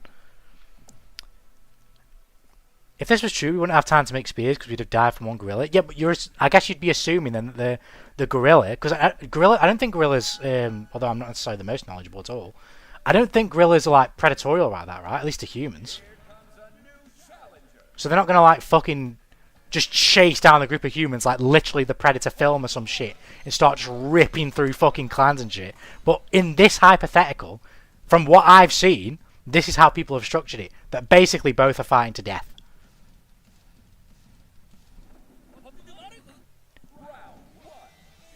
And there's a bit of like assumption on both sides. So the assumption on the human side is it's the greatest possible specimens and they can handle the emotional trauma of watching people getting absolutely ripped up. And then on the gorilla side, it's the gorillas fighting to the death.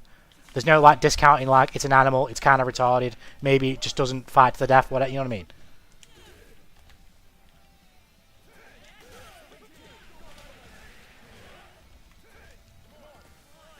Mix!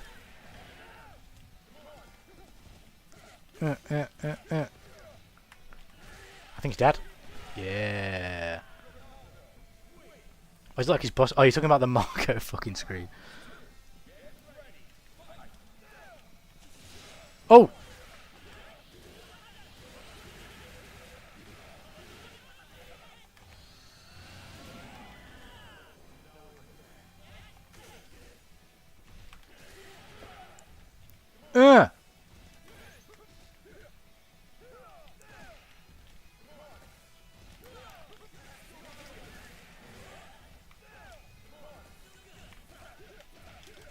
Nice. And then this.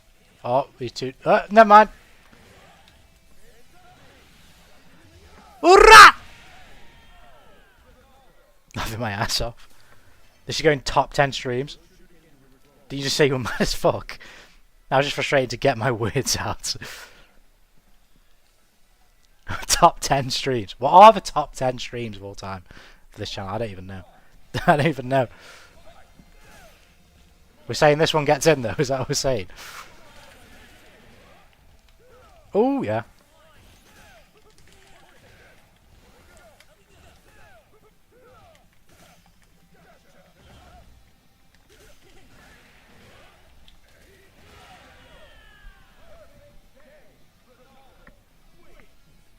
I'm going to put it this way for you, Tanuki Man. I don't think there's a single land-living animal that can kill 100 humans.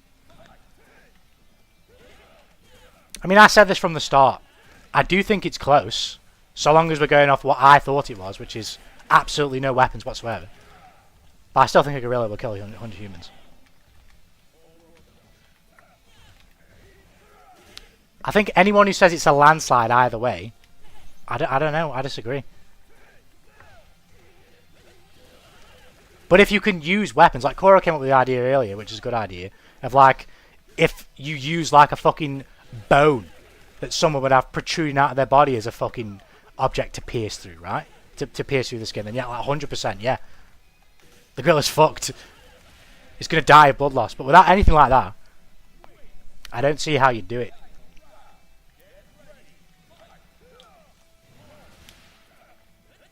Oh, shit.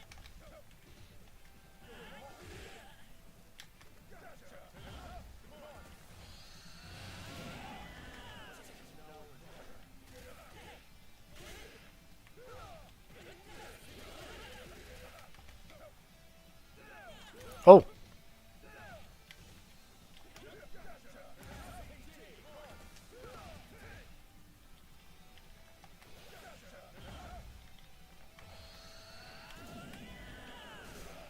What the fuck?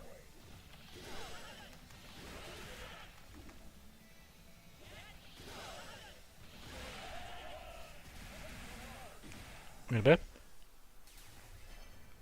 My top 10 from memory will be a couple from the Kingdom Hearts streams.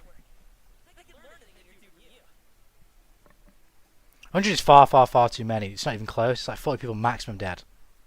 Glad one of my ideas made sense in your twisted mind. I want you to imagine humans are not humans, but instead flies. If a whole swarm of flies come at you, you can waft away most of them, but not all of them. A lot will still get to you. Again, in theory, your idea is right, yeah? But what damage are the flies doing to me? You have to be a bit more specific, right? What damage are the flies doing to me?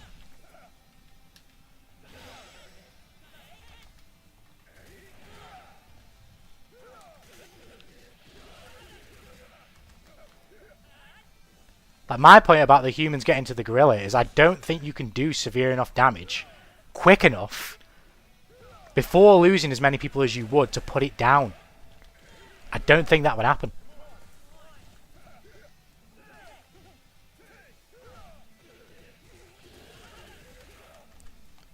Oh. Oh, he's an SPG still. He's killed me. Oh no, he hasn't. He's got 2 bars. Oh no, he still has killed me. Well.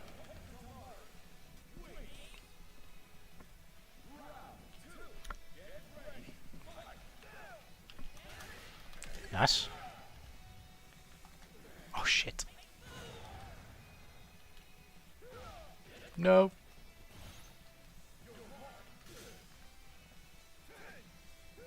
No.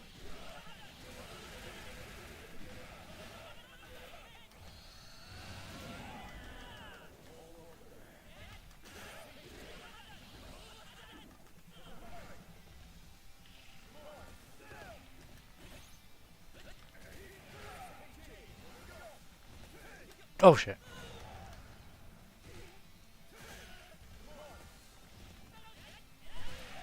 Nice. Top 10 extremes in no order. Strive number 4. Strive practice tournament. Kingdom Hearts 1 first stream. This one. Home Mythics Arakin. Oh shit, I did do that live, didn't I? Yeah. The one where you talk shit about religion. So when it's humans get on you, just getting bludgeoned to death. They have elbows and knees and teeth. That ain't gonna do shit to the gorilla's skin though.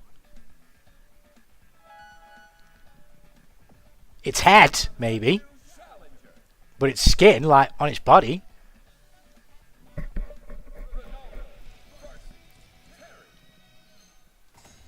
I can't come up with more off the dome. Are you not going to include the one where he talks about killing Redacted and his wonderful relationship with I's better name? There's one rent-free in my head.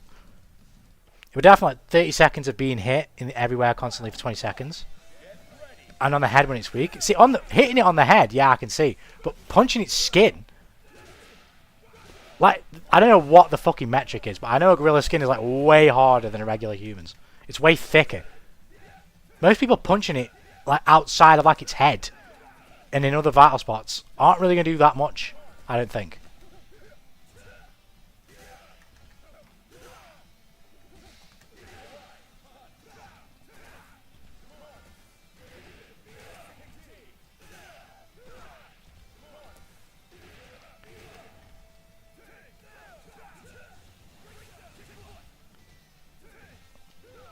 Oh shit.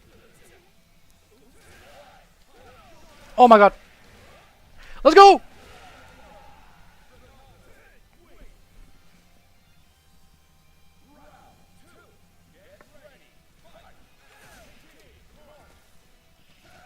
Gotta put Strive 21.5 in there as well. What happened on Strive 21.5? Oh shit, I messed up the super. Oh god, now I'm eating a super.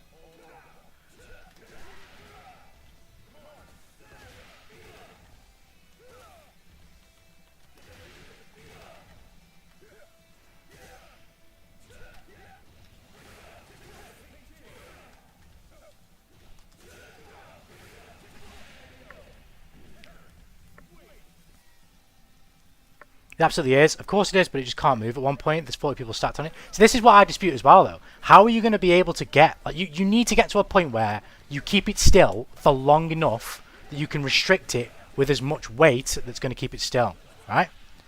How do you do that when it's thrashing about? Because it's just going to be flinging people off it. Oh, shit. I thought it was going to cross me out.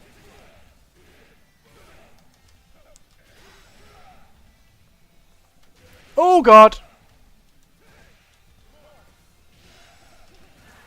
Do I do it? I'm going to do it. Oh no, I fucked it up! Oh no, he gave me the game! Don't fuck it up. There we go. Also, you'll take care if you're off. Oh, enjoy. I hope it's good, because I like to play it myself. I hope you enjoy. I hope it's fun. Take care, and slice. Have a good one. A punching a gorilla will do more harm to your fist than him. It does hurt the animal. But this is my point, though. This is kind of what I was saying earlier. An animal ain't going to react the same way to pain that a human does. Oh, that hurt, bro. Oh, shit. It's going to thrash about more violently, which is even worse.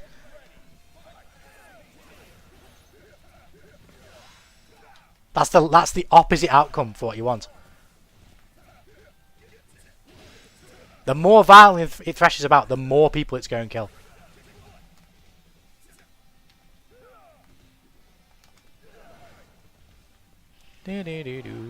Oh.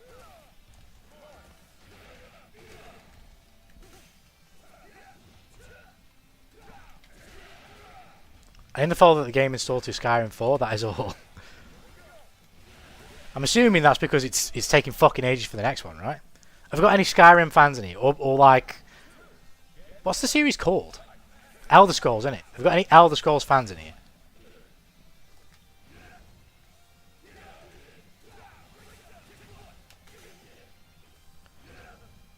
I typed something we got censored. YouTube, man. Fucking YouTube.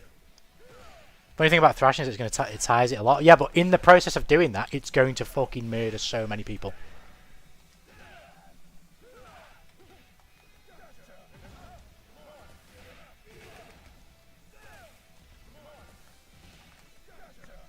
I'm sure you say no, ape stamina lasts for... It's nothing to do with the stamina, though. It's nothing to do with the stamina. It's the frailty of the humans. What is so many? So again, let's say you have it surrounded by like 10 to 20 people. I would not be surprised if like at a time, if it thrashes about, it's going to cause at least mortal injuries to like 5 or 6 of them, and then maybe kill 1 or 2 of them, depending on where they get hit. Particularly if it's to the head. They're going to be fucking dead. And this is in seconds that's going to happen. And then in that time, You have got to quickly replace those people and put the weight back on the gorilla if you're going to restrict it. I don't think that's going to happen.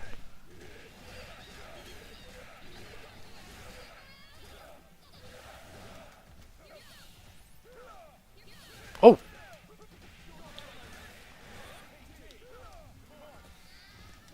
Oh shit.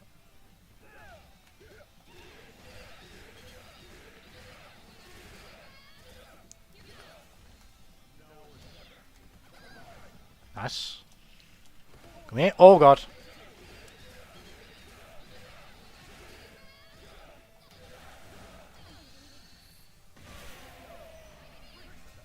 Hope those censored comments don't get to like peer review and some dude has to decide if me talking about bashing someone's head and should be reported to authorities.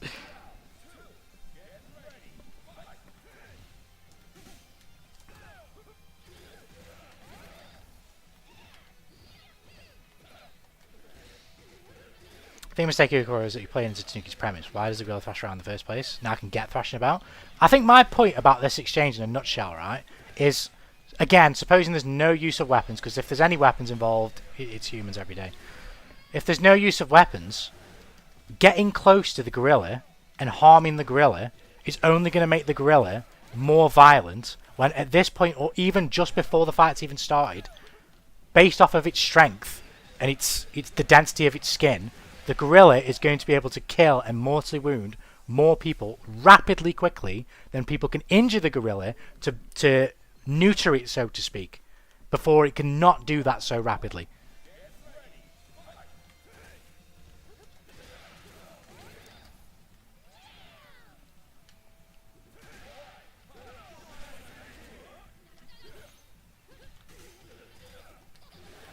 Like, the ape's not going to rip off heads by doing that. Tanuki thinks yes.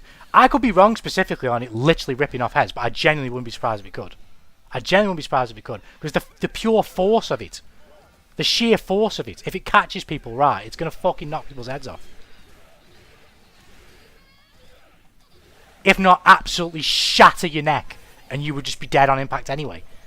So the difference is minute. You wouldn't lose your head, but you'd be fucking dead anyway.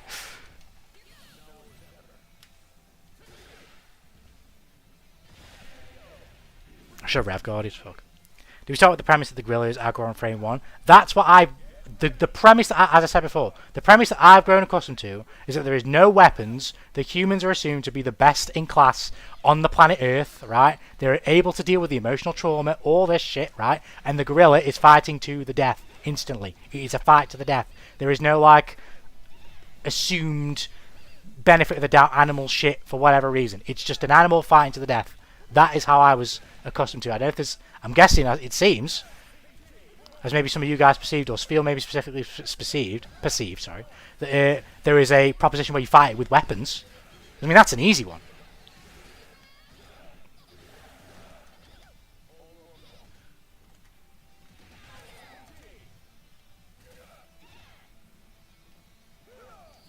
Oh god. If she jumps, cancel DP, SPG move. Oh my god. Fuck.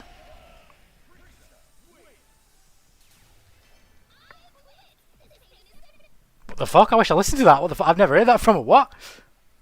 If they're not aggros, they probably won't fight, I think. See, that's another thing. That's why I say, like, if you're putting the proper context in, aside from just a fight to the death, there's many ways you could perceive humans winning, because again, it's intelligence. That's the real separation. But if you're restricting it, as I initially have seen it being, I don't see how the fuck 100 people beat a gorilla. But like I said at the very top of it, I think it's close. But I think a gorilla would still win.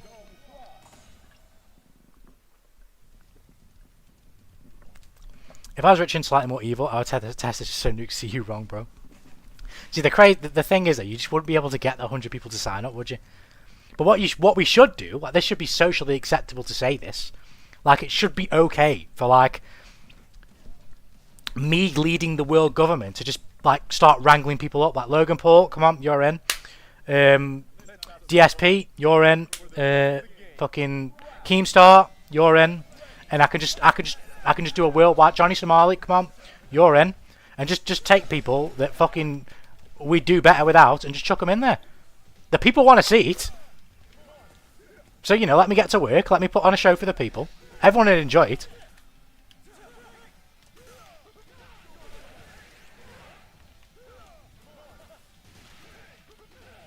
Those people would be of far better service to the human race fighting in that battle.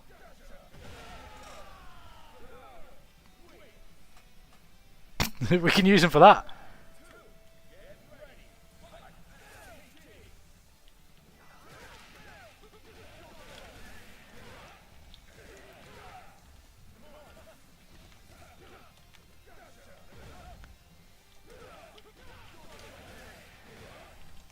Oh, fucking super. I don't think he would have died anyway. I'm burping.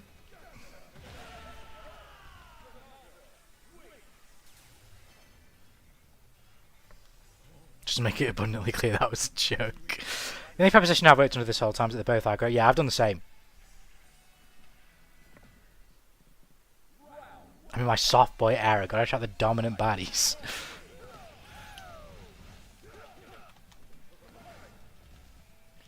They work out very well for Kanye.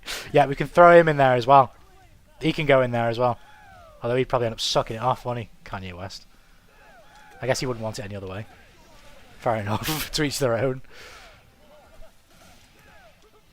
Oh shit, I'm plus.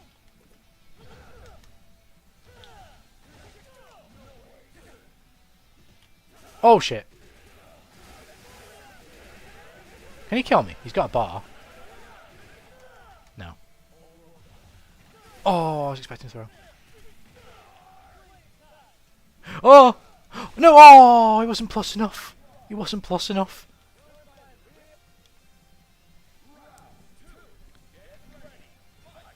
Oh!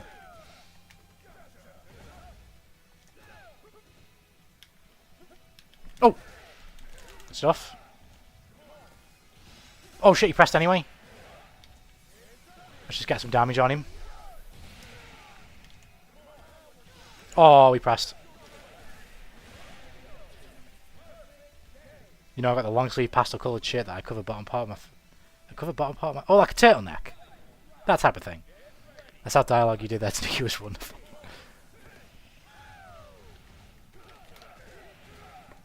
Nah, man, if people like Kanye West, fucking to each their own, but just please like his music and not the guy. Jesus Christ. It pains me, as much as I don't really give a shit about other people's preferences and whatnot, when I actually think about it, it does pain me that there are people on the planet Earth that genuinely listen to, I gave my cousin head, and they're like, oh, he's spitting. Oh, he was spitting. He was spitting then and he's spitting now, you know what I mean? It kind of gives me pain to think about that, but you know.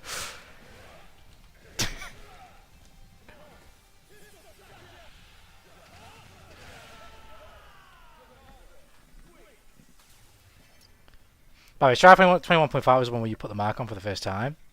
God damn. That's got to be near like 2 years ago now, right? Surely. Or more than that, actually, isn't it? I started in November, so that must have been probably in December when I did that. So it'll be 3 years this year, won't it? Now, the sleeves are long, so it kind of covers your hands. I don't really know. I don't think I've seen like a shirt like that before. To be fair. Oh no, actually, no. I can't do what you mean. Hey, the beat is fire. No hate allowed. I don't know, bro. Whatever relates to giving my cousin head. I mean, I guess that's. I guess, like I say, he was spitting for you. But motherfuckers be spitting, I guess. They really be spitting.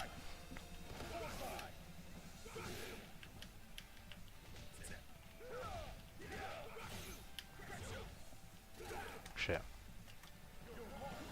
Oh. Oh shit.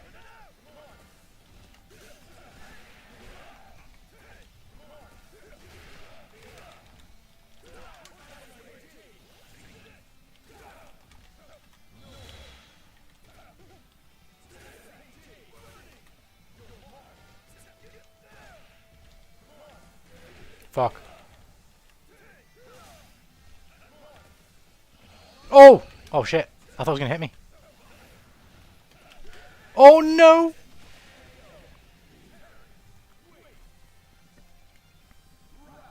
Can't wait for someone to take these out of context. Oh god. Oh Shogun. Fucking hell.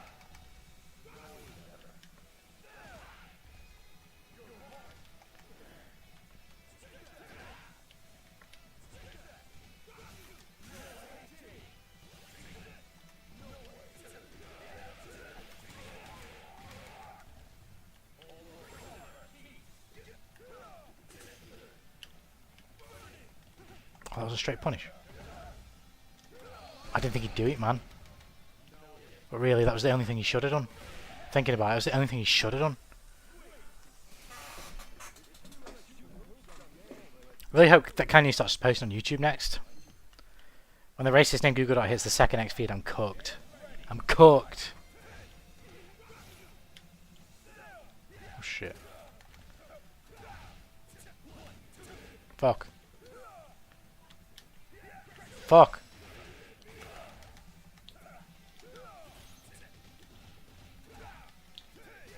Oh shit. I'm losing it now. Can't get after him.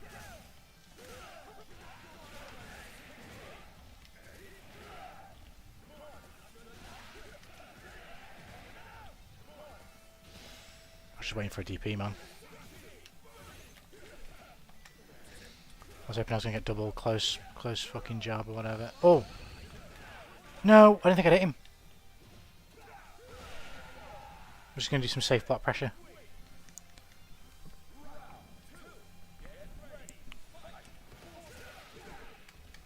Did you guys see the Kanye West interview where he just has the KKK fit on? Yeah, I did. It was with fucking DJ Academics, wasn't it? Oh shit.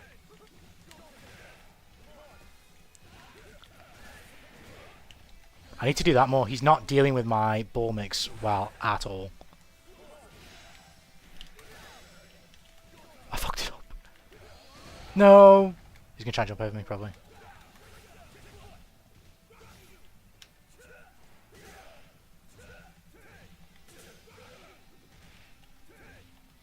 No, man! No way! Fuck, I played. I thought it was fan around for some reason. The funny part is that he opens the door in normal clothes and then goes and gets the fit on mid-interview. I didn't see that. I've just seen him in the fucking fit. It's going to be nice damage here.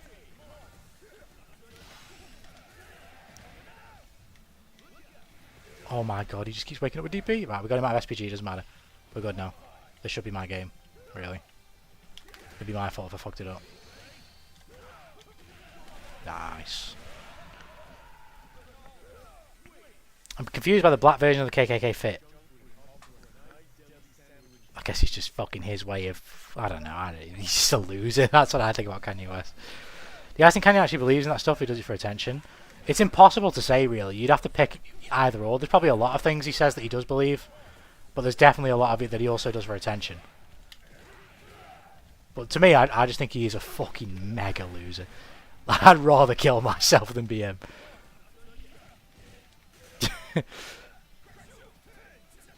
I couldn't possibly imagine, although I say that as kind of a lie because again I was a young and unconfident and fucking loser of a person myself at one stage of my life, but I couldn't imagine needing so much attention from other people. I just couldn't imagine it.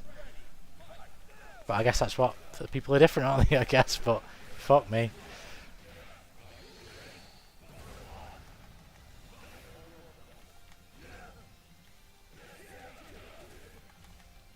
Oh shit.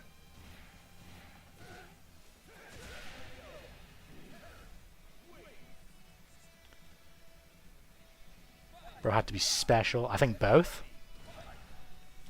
Actually, I agree. You just have to pick and choose like a, you know, which one you probably think, which things he said you probably think he actually does believe, or X, Y, Z, you know.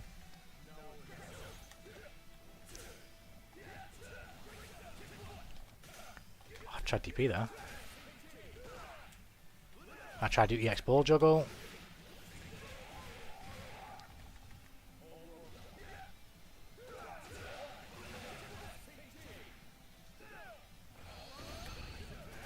I didn't think it'd be a punish. Oh, that actually works. He just straight up loses there. Oh, shit.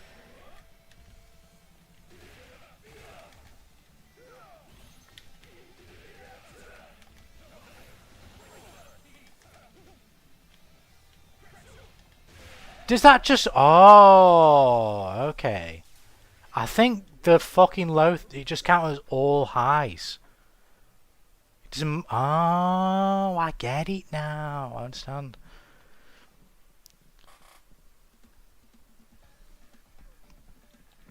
He's like the head wizard. Did Master Academics get caught... Mr. Academics? Fucking hell, I thought he said Master... Mr. Academics get caught grooming a kid? I'm burping. Allegedly. Lawsuit avoided 101.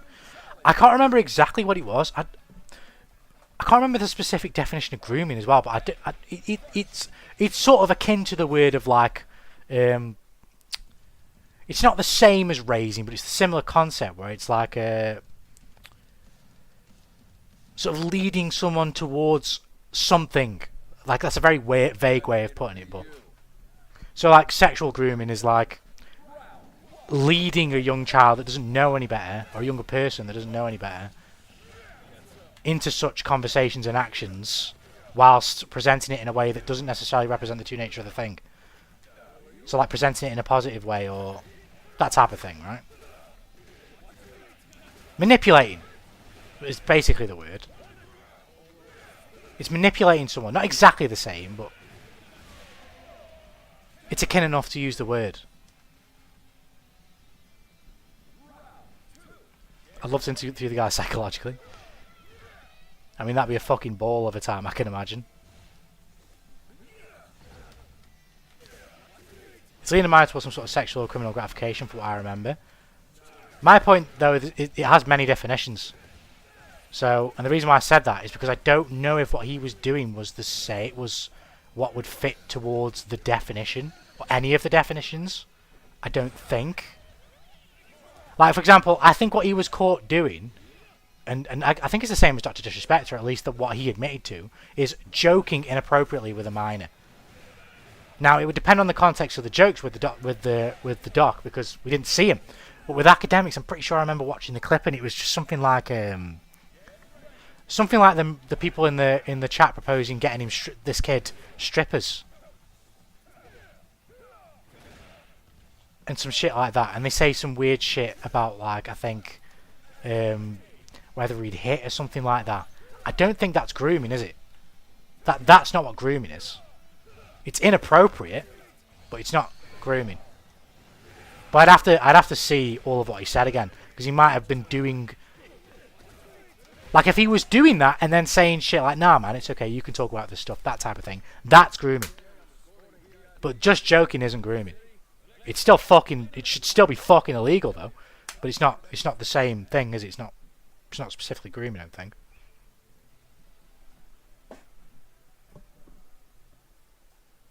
Like, it's still enough for a bullet in the head, in my opinion. But at least the context of his situation, it was very fucking clear he knew he was talking to a minor. It was very fucking clear he knew the jokes that he was. The shit that he was coming out with and his friends were coming out with were fucking inappropriate for a minor. So, in my opinion, a bullet to the head for all of them is completely and utterly fine. Because given, again, it's wrong to say this at the end of the day because it's not true, but I would believe that given the opportunity, I mean, they proposed the fucking idea, they would have got the kid strippers and they would have had him fucking dipping his head into debauchery, if you will. And they wouldn't have given a fuck, they would have found it funny. So, yeah, I'm fine with get a nice 6-shooter and just spray through all of them.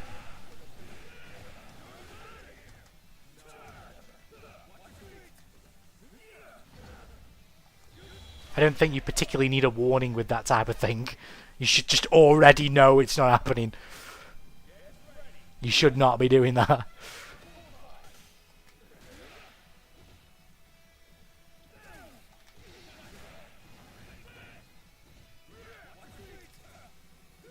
And plus.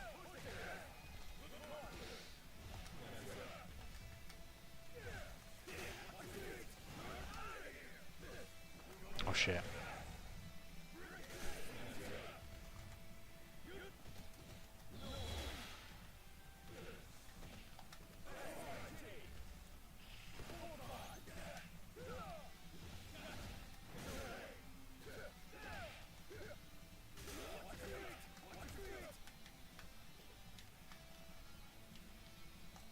Fuck. I played.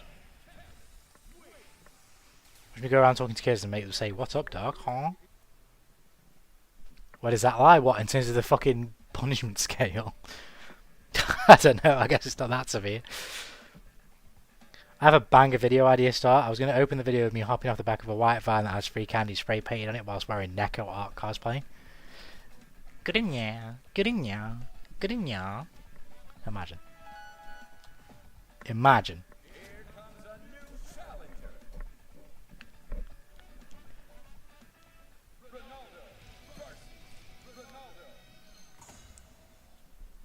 Ronaldo.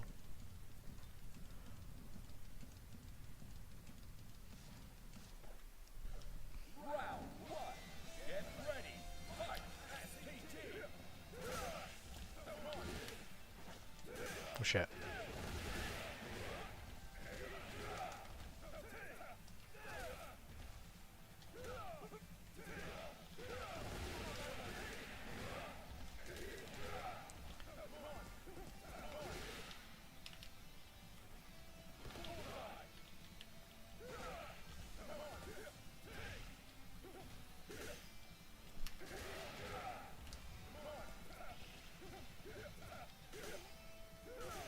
Oh, got him. Nice. Nice!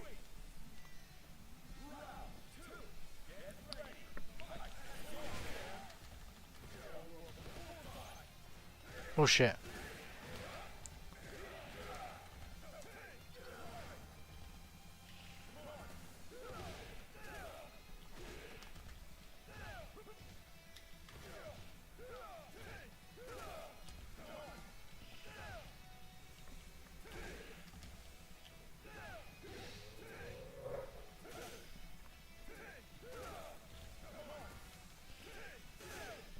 I should have confirmed.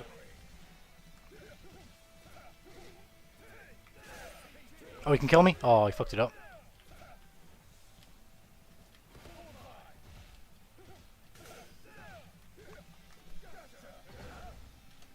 Oh, I wanted to do fucking EX juggle, but he didn't block anyway.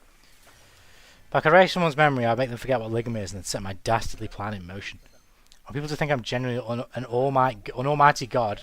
I use my powers for only a shitty 5-second gags. Is that what you would take back to the past with you if you were like fucking transported 5,000 years into the past? You would just incoherently ramble that Steve Jobs died of Ligma. Ligma balls. Ligma balls. Oh!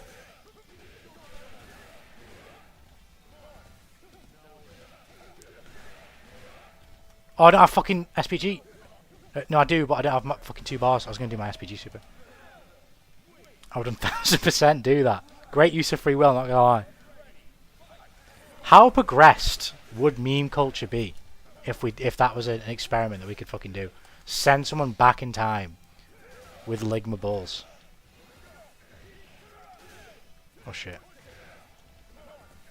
Where would society be today if we had Ligma balls when we really needed it? Oh.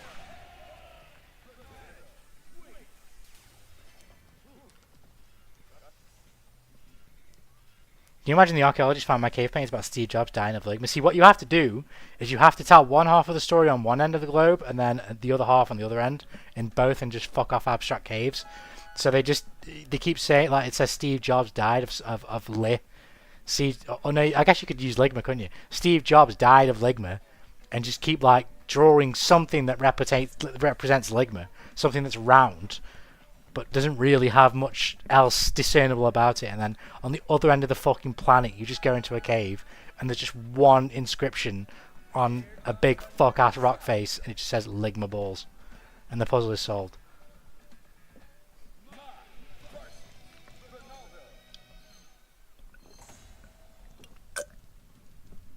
Ligma balls. I do a little deviousness. We do get up to a little bit of tomfoolery around here.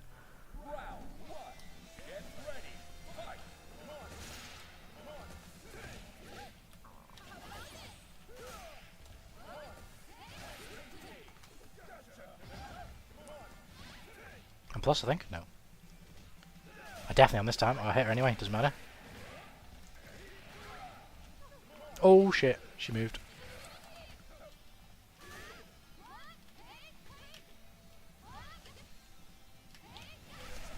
Oh shit! I was trying to use the reverse action. I was trying to reverse action and DP. Oh, she fucking opened me up.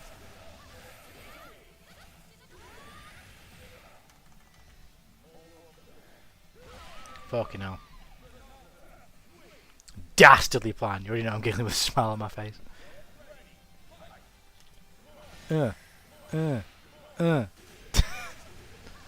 For the love of the game. Yeah, give me that.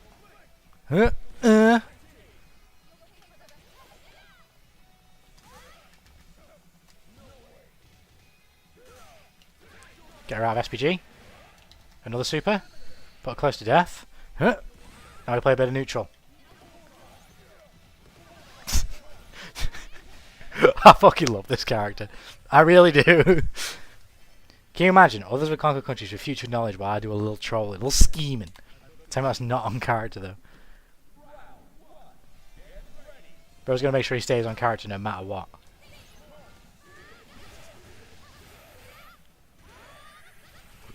Oh god, I'm burping. Oh shit.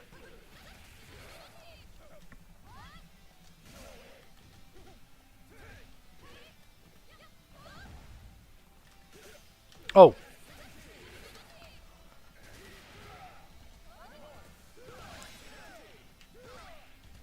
Yes. Oh!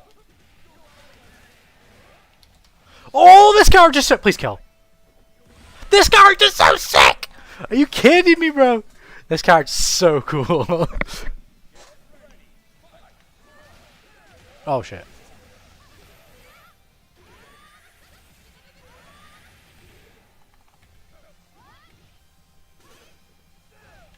Oh, shit.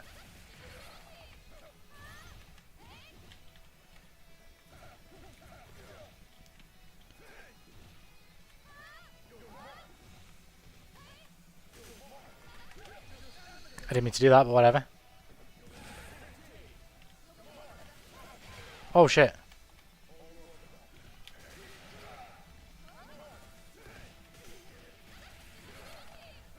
Oh! Oh, I'm dead. She's got 2 bars. She can spend super here. What are you doing? What are you doing? What are you doing? What are you doing? Why wouldn't you kill me? Why wouldn't you kill me? Why wouldn't you kill me? Why wouldn't you kill me? I'm plus. I'm plus again. Mix. No. Oh. I could have won that. I fucked it up. Oh.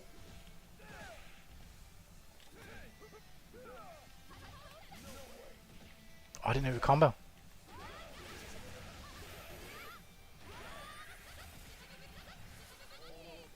Get off me. Oh no. This is really bad. Imagine it's not actually that bad.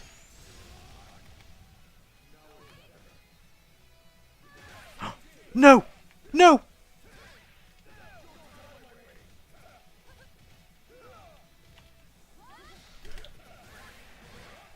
No, I haven't got 2 bars! I thought I had 2 bars! No! I thought I had 2 bars so I could do my SPG super! No! Let's get our Parker back on the stream. I am doing wonderful, thank you. Hope you're doing well. As we engage in some Ronaldo gaming. Oh.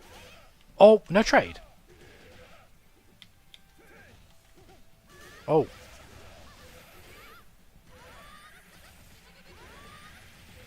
This play's really good.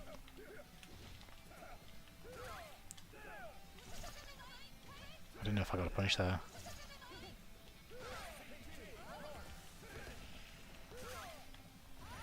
That's big. Let's get it back here. Yeah, that's it. That's game. Oh, I fucking live. There we go. Fucking hell. I genuinely have to be the funniest guy alive. And if not, well, the population needs to be cut anyways.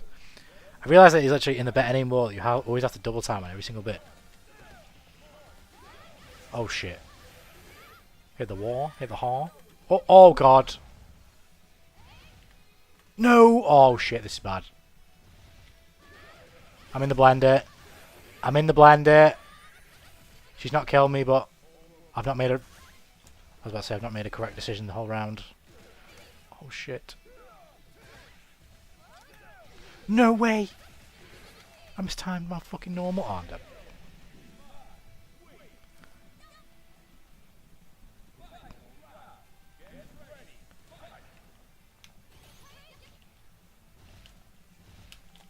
Oh, I'll take that.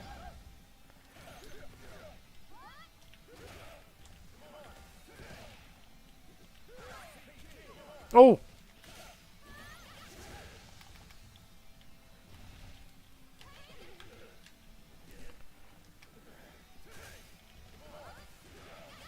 Oh! No, I fucked it up! There it is, game. Is chat supposed to be on screen? Is he not on screen? Oh shit. I don't know why. I don't know why this happens. Sometimes it just decides to fuck off. And sometimes it doesn't. I don't know why it appears sometimes. Well, I guess it's fucked for now, and then if it decides to if it decides to appear, it decides to appear, I guess.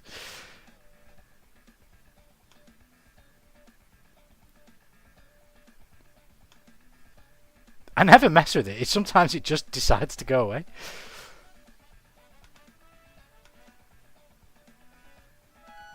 I don't know what makes it work.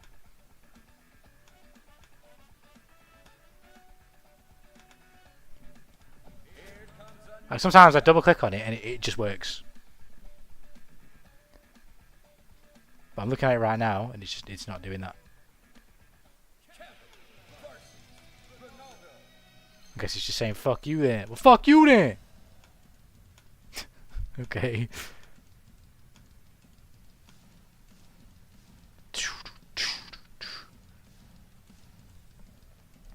One day I'm going to have a bit that's going to go catastrophic. Now chat's on holiday. Do you pay it enough? But it's not getting the dough. You didn't sweet talk it enough. I got nothing to pay it with. Like, you think we're pulling in that YouTube money over here? Oh. Oh shit.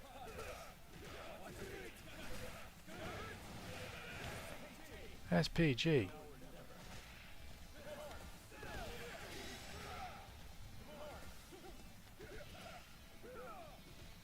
Oh no, that was stupid. Oh! Oh, he... What?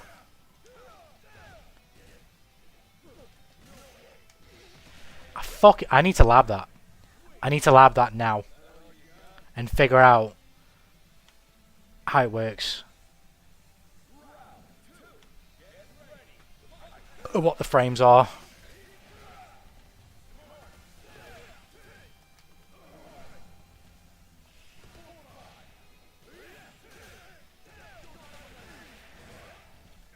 Next week, you're going to play Celeste? I won't promise you next week because I don't know. My deadline is the 8th. So, what's the date today? It's the 2nd. Am I dead? Fuck me. What's my what's the date today? It's the 2nd. How many days does that give me? 6 days. I should be done in 6 days. What day is it today? Friday. Saturday all day tomorrow. I won't probably stream as much next week. I would say either if I put my chapter out earlier than the 8th, fucking hell, I can't English. If I put my chapter out earlier than the 8th, then it can be any time after that, really. I don't mind, to be fair. It'd be fun. And what I might do as well is try just streaming straight from the PC. Because it's not going to be as intensive a game to need the capture card for, I wouldn't think, right? It should be fine streaming the game and playing the game at the same time. It should be okay. Worst case scenario, I'll just fucking... I'll just use the capture card. But I don't think it'd be a problem, right? Surely.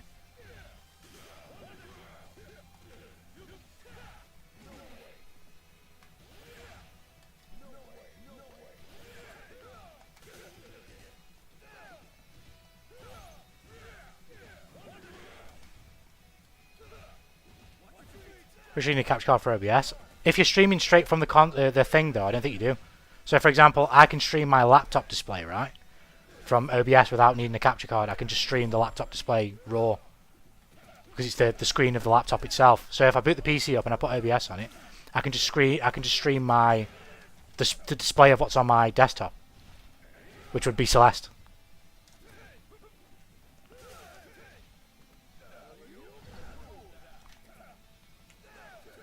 I mean, that's what I think would work, right?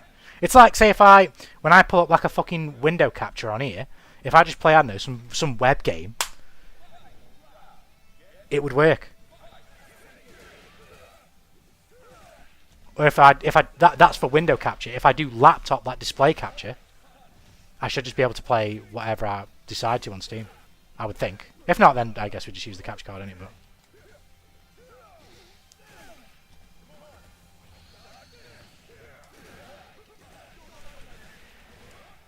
I need to stop doing this route as well, it doesn't do as much damage. I need to do this one.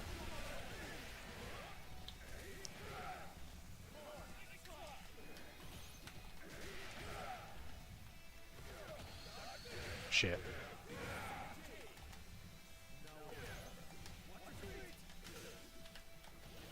Oh my god! But yeah, after I finish my chapter, sure, let's do it. Bow, bow, bow.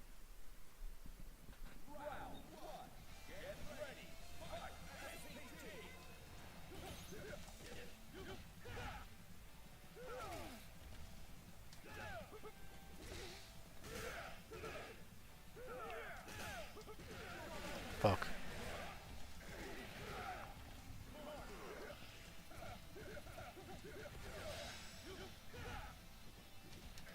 Oh, he blocked. Fuck.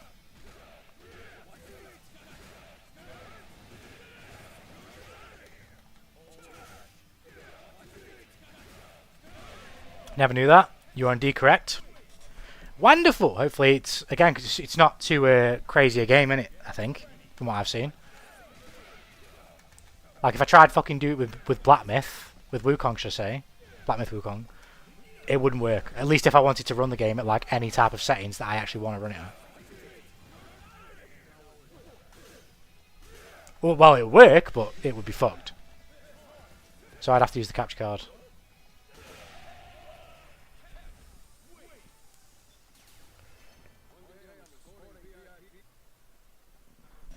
But no, I should be pretty good.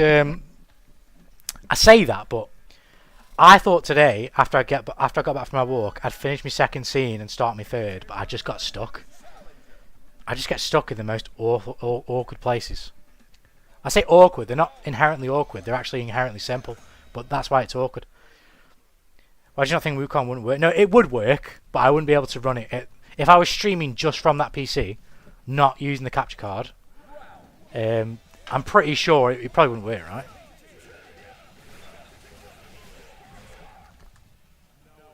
Not wouldn't work. I wouldn't be able to stream on that PC and be able to run Wukong at the settings that I'm running at, I don't think, which is nearly max settings across the board. And for it to be stable. I don't think that would work, right?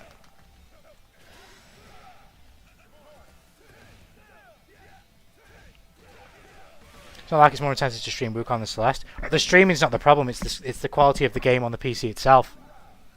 And the strain of the game on the PC itself, I'd assume, right? Like, streaming the game is going to be the same regardless, right? But the tax that my PC is going to suffer running Celeste at like max settings or whatever, and running Wukong at max settings is like different, isn't it? So whether it could actually manage an OBS stream whilst running Wukong at the settings I've got it on, I'm not entirely sure.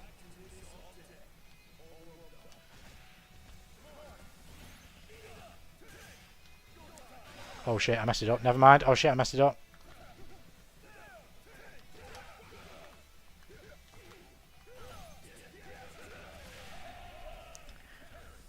No, or like halfway right. Streaming doesn't take that much, so technically you are correct, but the difference is infinitesimal.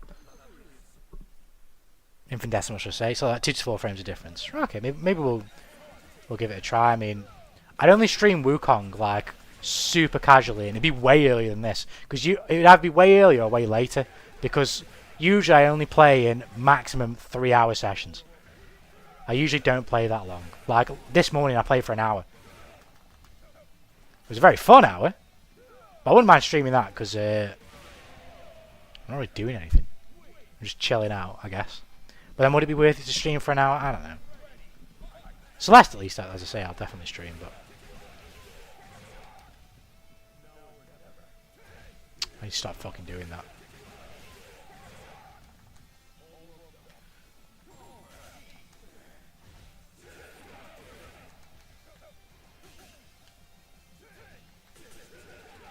But like 3 hours is not long. I can't play a game for more than 45 minutes. I mean, to me, it does feel longer now, considering it's more my norm. But fucking hell, like for single player games, playing 3 hours back in the day, like if I was cut off at 3 hours, I'd be fucking devastated. Like I can't imagine. Final Fantasy 16 was the last game I played in fucking blasts. Like I just ripped through it. I could not imagine playing that game in 3-hour sessions. It still would have been amazing, but it wouldn't have been the same.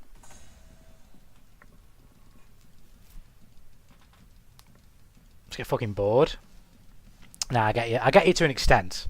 I don't get bored per se, but I definitely feel like I should be doing other things.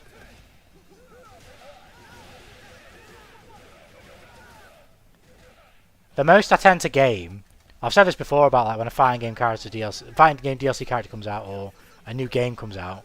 Although even then, to be fair, I've not really done that with this game. It's not because I don't enjoy it. I just think I've been even more disciplined than I usually am with writing. I've just not gamed that much. Shit. But that's probably because I'm getting closer to finishing now.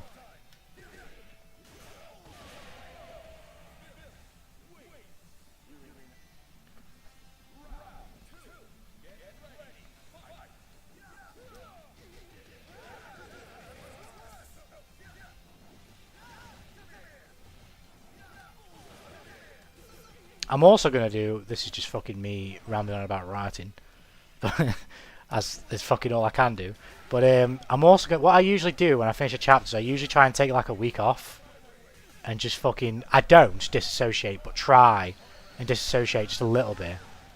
But I don't think I'm going to do that this time. What I'm going to do is I'm going to keep writing, but I'm just going to write for shorter sessions.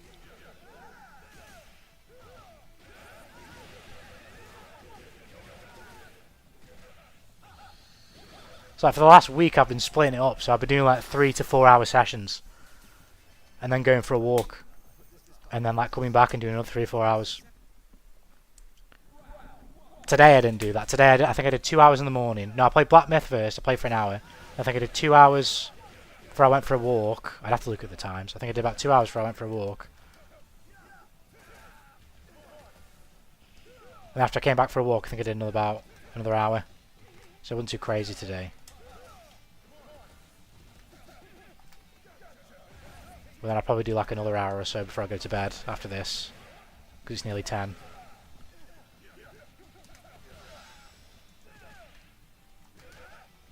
Oh shit. But then tomorrow I'll have all day, so I'm quite certain either by the time I go to bed tonight or tomorrow I'll definitely have the second scene done, and then I'll just be working on the third scene. It'll probably be a bit longer than I thought it would be as well. I said it was going to be about 13 pages. I don't think it will be. I think it'll be a bit longer than that. For fuck's sake.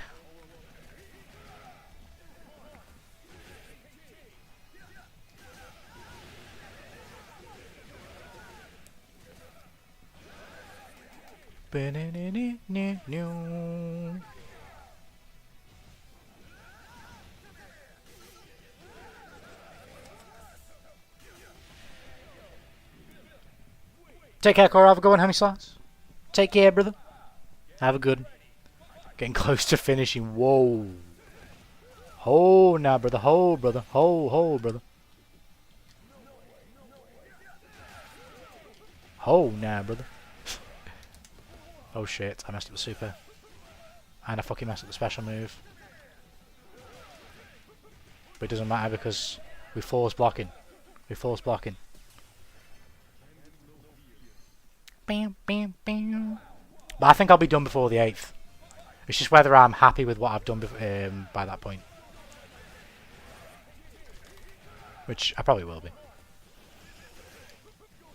I mean, it's not unheard of thus far in my attempt at publishing monthly that I have actually finished early. I think not last chapter, but the chapter before that. Last chapter I finished late. I think I was on the 10th or the 11th. But then the chapter before that, I was on the 6th.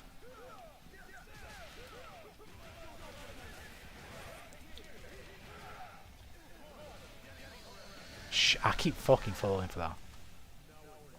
Oh god.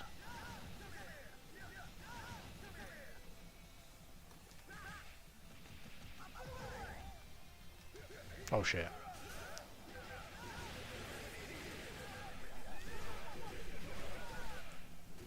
Oh shit.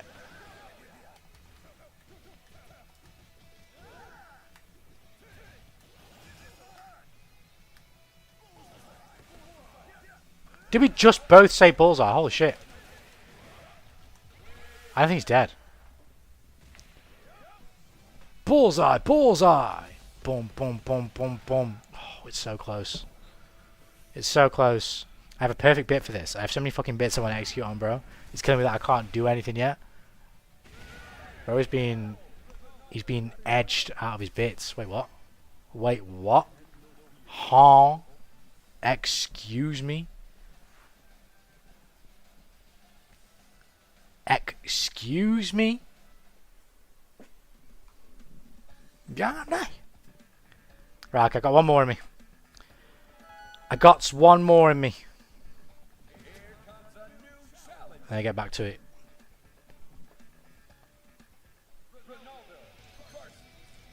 Oh shit, what a way to end it as well. Bro literally said pause on himself. On himself. Pause. Pause.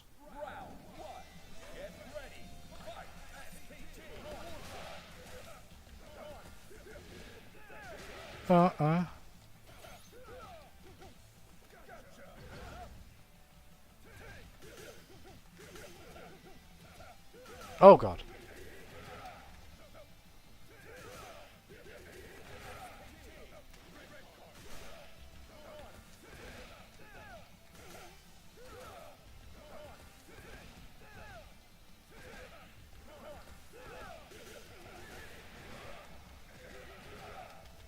Or if it's just some other type of fucking content. I can't fucking understand how you do... Oh shit.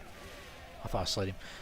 How you play fighting games so much, they're not that fun. See, I disagree. Fighting games are fucking mythical. They're magical to me. I fucking love fighting games. But even then, I don't play that much. That's probably why I like it. That's probably why... Well, I did before, but probably like the last couple of months, I've played nowhere near as much as I used to. Nowhere near as much. I don't play that much anymore. So when I stream them, this is like my fix. I don't get it elsewhere. But now, fighting games are, aside from single player games, well, I say narrative driven single player games, fighting games are the magnum opus to me.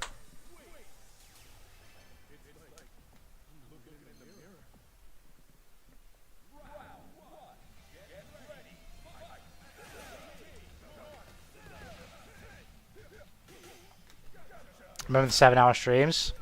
See, that shit was crazy, really. That shit was crazy. I mean, it was fun, but I just haven't got... At that time, I didn't have the skill necessary to write at the pace that I am now. I couldn't do it. But I can do it now, and now I can do it. That's the priority.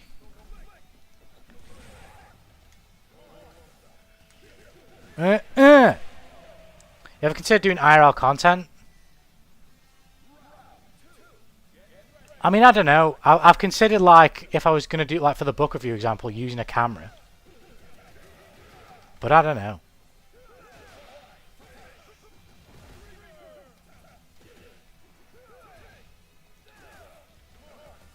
Not really. Unless it specifically revolves around writing, probably not. Or like critique of media, probably not. But the first day of the World seems 7 hours and 50 minutes long. I know, but that's one stream. That's one stream. I don't think did I stream the next day? So, like I had my fix that day. And even then, like an hour of that is fucking rambling, I think. But still, I had my fix, but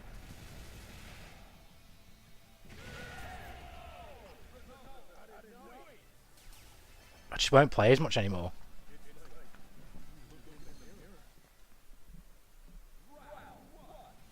Okay, hold on. There's something there. Literally throwing a 2 to 3 minute long hand cam in to give it a flare. The thing is, though, if I'm gonna have a hand cam, I may as well just have a face cam. Just hands is like, I don't know. Just fucking hands. But even then, like, this is like a random thought. I don't necessarily know if I'd do it because ultimately the face, I don't give a shit about my face in the video. I give a shit about the quality of how I convey my thoughts on the thing I'm critiquing. Good luck, Homie Slice. How are you doing, Chief Keef? Homie Slice. Are you doing well? Base cam inbound? Very unlikely. Not a 0% possibility, but very unlikely.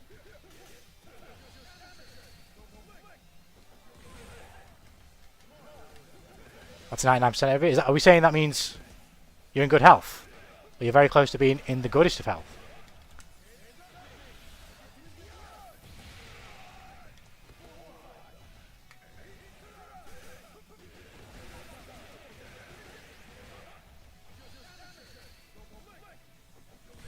Ouch.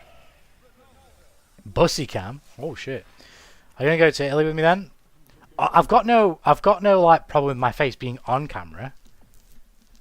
It's not my first choice. But the content I want to make has got like nothing to do with me doing that. I don't need to do that.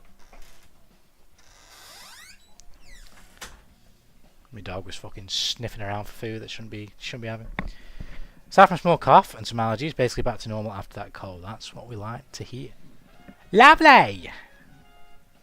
Lovely, lovely! The Bussy is brand new. The Bussy is born again. That's what we like to hear.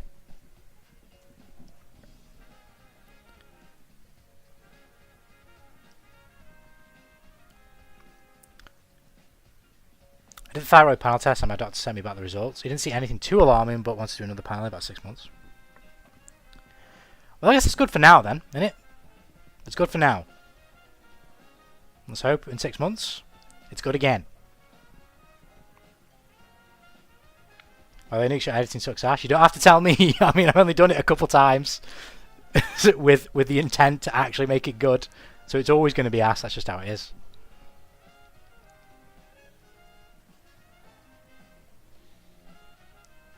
That's just how it is.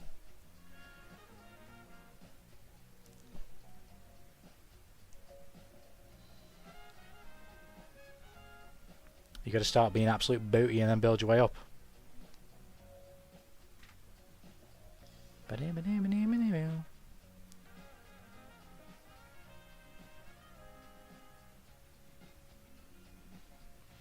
You know, editing is like one of the big 3 things you need to get right in a video. Well, I've never heard it addressed as in such a way. I mean, it makes sense, but that's just something you improve at over time, innit? Just practice, practice, practice, practice. Have you read the Mr. Beast article? No, I haven't. No. The Mr. Beast files. The X-Files.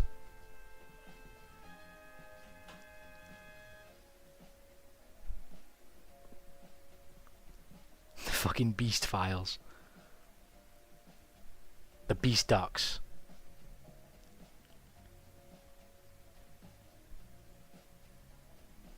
You don't take this thing seriously? Well, it depends what you mean by seriously. Like, I'm not hunching over myself, concerned about every little detail from someone else's mouth like Mr. Beast. I'll find my own way. I'll forge my own way and figure out how to make it good my own way. Now, Mr. Beast had a leak internal doc on how to make a good video. But what defines a good video? Because I would argue to the fucking hell and back that Mr. Beast has never made and will never make a good video in his life. He will never make a good video in his life. But again, that's the beauty of perspective, innit? People like Mr. Beast shit. One that performs, yeah, but who gives a fuck about that, man? Who gives a fuck about that? I'm saying that knowing that a lot of people give a fuck about that, but I just could not give less of a fuck about that. I couldn't give less of a fuck about the performance of a video. People who like money, I'm just not in that. I'm not in that club, I guess. I'm not in that club. Why don't you care? I personally care the most about the efficacy of the execution of the video. So if it's a video, let's say like about the book review that I'm planning on doing, I want to best represent my views and my critiques on that book in the most succinct and precise way possible. I want to be able to efficiently highlight what I think is good prose, what I think is bad prose, bad this, bad that, and be able to highlight it and allocate it in a way that is clear and understandable. That's all I give a shit about. If I do that well, that video is a success to me. Couldn't give a shit about anything else, about the numbers or whatever. I'm not making it so that people can lick my arsehole and give me money. I don't care. I'm making it because the book itself is something that inspired me to make it, and I want my opinions on the book to be in a video. That's why I'm making the video. I could not give a fuck about how many views the video gets.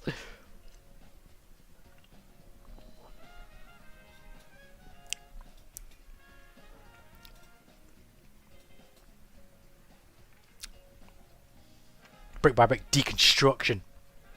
If you don't care, then doesn't the quality of your channel go down? Not necessarily. It depends on how you define don't care. And I think what I just defined as me not caring is me not caring about success, but caring about what actually constitutes the video. If I'm very much hyper aware of what constitutes the video and very much concerned about that, then I'm going to make sure that that is as good as it can possibly be. But the success doesn't necessarily correlate to my effort. Or the perceived or hoped success doesn't necessarily correlate to my effort. Because I'm not doing it for that in the first place. Can you limit how much effort you put into your channel? I guess in some areas you could say that, like in terms of its professional presentation or whatever, of which there is none. Right? But I don't, like, I'm very narrow-minded in that sense. I don't give a shit about my stuff not looking professional as a whole, so long as you can pick individual parts of it where I've intended on being good, or I've intended on my execution being clean in that video and saying that's where I did it. That's all I care about.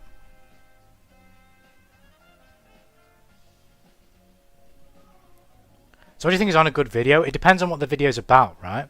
But talking about what I actually want to make, which is critique pieces, right? It's obviously editing and all the mechanical aspect of that plays a part in that. But that's a skill that you can learn. Anyone can learn to do that. It just takes time and effort. But in terms of the actual critique and the way in which you carry it, take like Joseph Anderson, right, who gets like his shit ripped up all the time for like critiquing shit like Persona 5 that I've seen that are just like, from what people say, I've not seen the fucking critique itself, but people saying that like he's just critiquing things about the game that are literally objectively wrong. I don't want to make a critique video where you can point at something and go, this literally didn't happen, or like this was never said, or like, you know what I mean? It's that type of attention to detail. Or of course there are ways in which someone can perceive I'm wrong about, say, I think this is good prose or that's bad prose, but I want at least my way of conveying why it's good prose to be clear. I don't want someone to have like a line that I highlight in the video and go, I don't understand why you think that's good, even though you said it. It just doesn't make sense. It needs to make sense. It needs to be clear. So Ninja, how you doing, homie Slice? Hope life is treating you well. Yeah, we're chilling at the end of the stream right now. I'm just kind of yapping and rambling. I was talking about the other things. I was talking about the video part of the video, but your script is a video part of the video. Everything you're saying is a video part of the video. But if you're talking about the mechanics of editing, as I say, like, that's something that you can learn. Whether it be like fucking volume balance or transitions or fucking whatever effects or ways you present the thing on the screen, like how I present a page of the book. Am I just gonna fucking smack it on the screen like a JPEG? Or the ways I can have it like animated where the pages are turning and this, that and the other, and like maybe I zoom in nicely to highlight a body of text, or I don't just do that and I just fucking leave it zoomed out. I don't know, all that type of shit are the mechanics of video editing that anyone can learn. It just takes time and effort and diligence.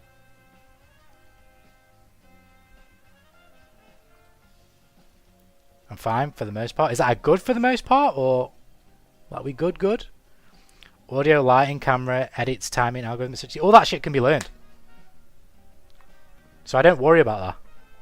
All that shit can be learned. I don't worry about failing in those regards, because in failure I'll only become better the next time around.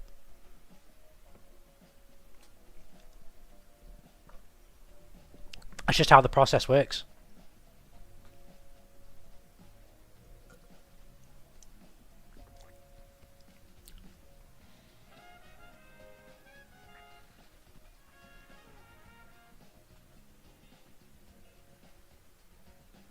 Yeah, but how are you going to do them? That's what I'm asking. I'm not going to be able to give like a play-by-play of like how exactly I'm going to be able to do like every cut or every transition, or how I'm going to time every line with the music, or what specific setting and option I'm going to put the lighting on. I can only say that as I make the video, I'll try best to assess what actually fits the video and put all those things in that process, and hopefully make a video that's satisfying to watch and listen to.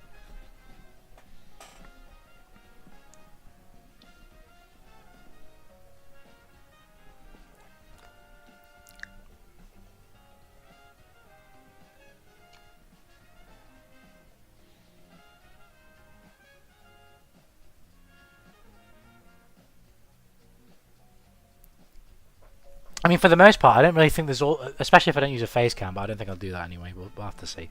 There's not really too much visual flair that I think would necessarily be needed for a book review, because it's about the book, which is all I really give a shit about. But I guess there are some things I could maybe do.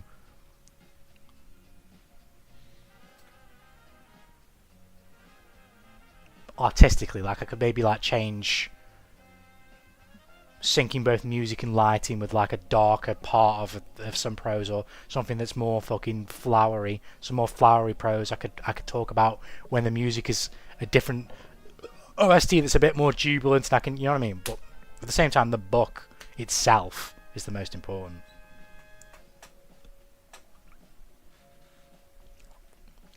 No, Tanuki does not like the use of the word fine. I mean, it's not about, I just want to make sure the homies are good, you know? Grandma living with us for years now. Grandma getting violent and mental health taking a toll thanks to it. That's all I'm going to say. Yeah, it sucks, man. But there's not really much you can say about that, man. Not really much you can say. All I can say is I just hope I hope you're good, as best as you can be good, you know? Do you have anything planned already, like certain cinematography you can name off? Oh, no, not really, no. Because I don't really think about that specifically. I think about the book itself. So I could maybe layer some stuff like that on top of it once I've satisfied my urge of pontificating about the book. But my main goal of making the video is to talk about the book, not necessarily the whole construction of the video around that. Insofar as innovating further than the concept of reviewing the book itself.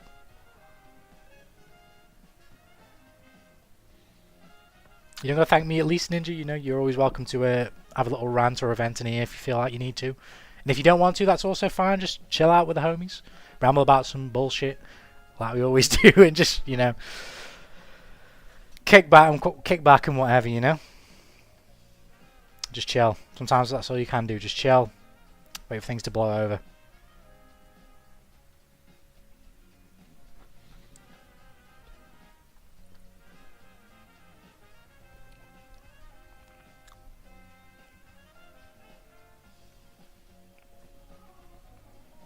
you have the script set up at least? No, I haven't. I was going to do it, but it's going to be fucking ages. Like, if I need to reread the book before I write the script, right? And I can absolutely do that, but if I write the script and reread the book, it's saying like the next week, if I get my mic in like 3 weeks' time, I'm not going to be as fresh on the book. I need to reread it, make the video, and script, and I need to reread it and make the entire video in the process of about a week. I think that's the best way of doing it. But I'm not particularly in a rush to do that because at the end of the day, Fenner is the biggest priority.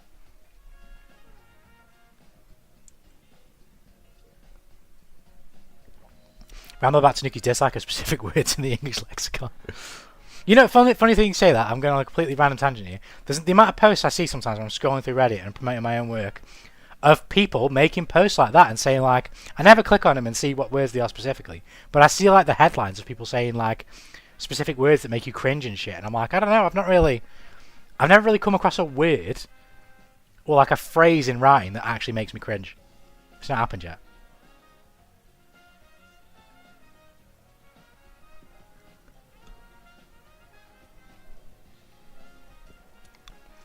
You can try and hit a home run or do a vid and then another one. I don't know what you mean specifically by home run. If you're saying like just do one and then not do any for a while, I mean that's probably what's going to happen because again, Fen is the priority, and it depends on what the video is and how long it's going to take me. For example, I was saying I was going to do the book review and the My Hero video. I probably will still do those two in that order. But it's just going to be the My Hero one. Just going to take a lot. And there's two ways I can do the My Hero one, right? I can just go off memory, of which my memory is pretty fucking good for the series, and I wouldn't be able to go as in depth for every single point of which I make, only for the specific ones, right? Or I have to rewatch the anime, or at least read the manga again. Reread the manga up to where I am in the season, so I can pick specific panels and chapters and say this epitomizes my problem here, or this epitomizes why this is good here.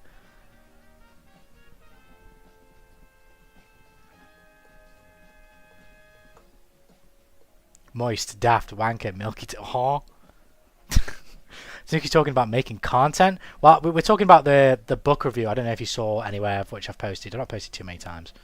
But the next actual video I'll make is a book review of a book called The God of Nishiyugahama Station that I read a while back. Yeah, I'll be making that at some point. And then the video after that is going to be like a My Hero Academia review before the final arc, because I've not read it and not seen it. Obviously, it's not been animated yet.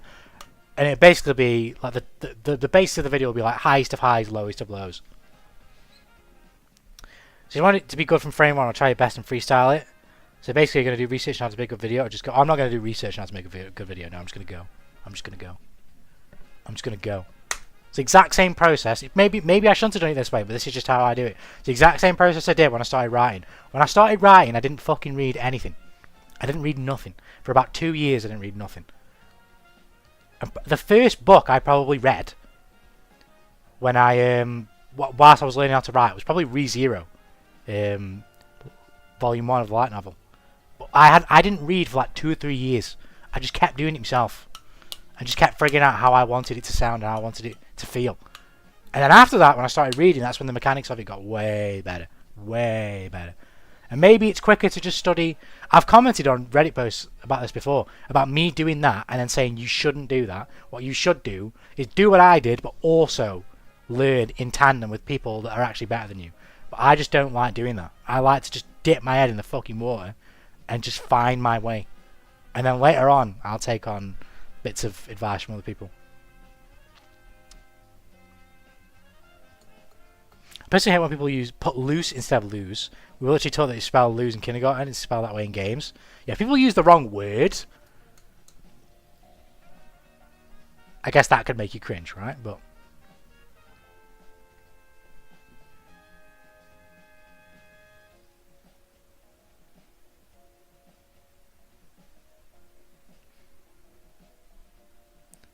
what if the strings are loose?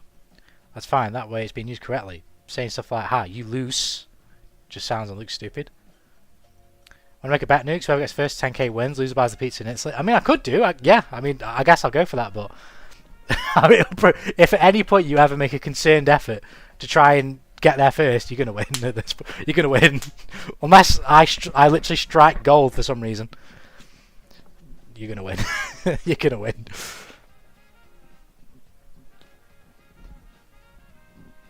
I mean, who knows? At the end of the day, the YouTube algorithm can catch you at any point, regardless of what you make. I mean, some of the shit posts. I mean, look at the Street Fighter thing, and how well that did. But I don't really care about making videos like that anymore. It was fun at the start, but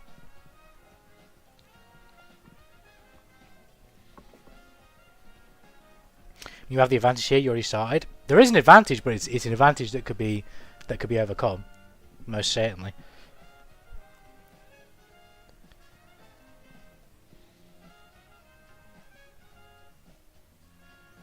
Especially considering I'm not going to make any fucking concerned effort whatsoever. Oh god. By the way, if the SF61 makes money, I want a cut. It was meant to be said in a mischievous way. Nah, I can't get monetized, can I? Because I'm not on 1,000. I think it's 500 for donations and memberships, and 1,000 for ad revenue. And even then, they didn't. I don't think they struck it because I'm not monetized. So I bet you if I was though, I bet you they'd struck it. I think they're probably looking at me like, well, we ain't making any money off you anyway. Oh, well, like, I don't know, whoever's responsible, fucking whoever Lil Nas X's fucking label is, probably looking at if some fucking randomer ever ended up stumbling across that video because like some AI of theirs had picked it up. In fact, no, it was. I was just checking now because I couldn't remember. It was copyright struck, but they're allowing it to be used on YouTube. So if I was monetized, they would have just fucking stole the money. So I said if, keyword if. No, I get you. But yeah, it would. I feel like it would never happen. Actually, I don't think I would ever make a YouTube video that would actually legitimately be able to be monetized, because I would just use whatever the fuck I want to use, and I don't care. I don't care if the music gets me fucking demonetized. I don't care. If there's music I want in a video and it doesn't get it blocked worldwide, I'm using the music. I couldn't give a fuck.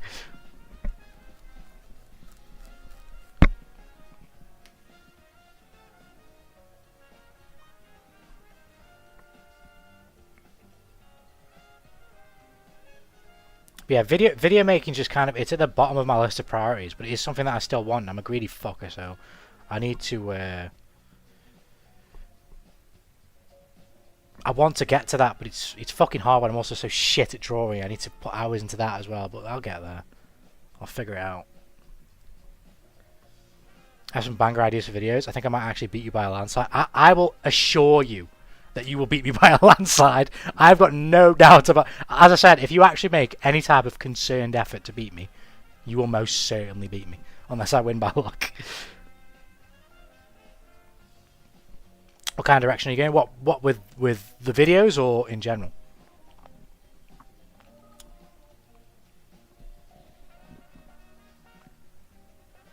I mean, with the videos, there's kind of like fucking unlimited critique pieces that I can make, to be fair. They just take a while. Video stylistically, I don't know. I don't even think about it that way. I don't think about that.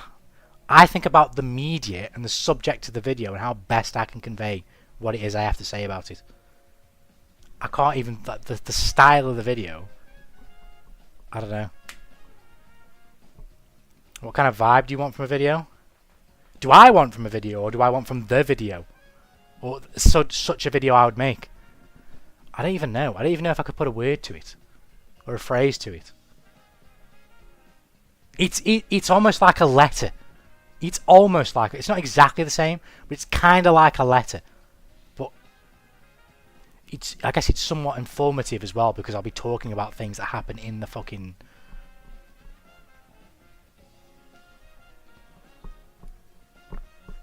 in the show or the story, right? Here's an example. Watch a video from Scamboli Reviews and then hide it in public. I don't know who Scamboli Reviews is, but I have seen videos before from hiding in public, and I get what you mean. But I can't, even like thinking of how I would make it, I can't necessarily think of how I'd describe it. Like, I don't necessarily think of like, oh, let me make an Attack on Titan critique, and I want it overall to feel sort of devastating and depressing and fucking, I don't know, like, I don't even think about that. Or like, in what ways I would like edit the video specifically so that I can dramatize those effects. I don't think about that. I think about talking about how the media did that, not how I'm going to do it.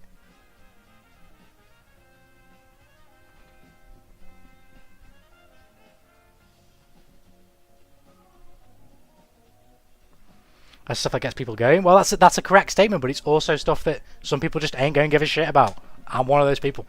I don't. When I'm going to a critique of an anime from anyone, I'm not going for the person talking about the anime. I'm going to hear about the story. I guess that's why I don't really watch that content, that type of content at all, because I don't really care all that much about what the person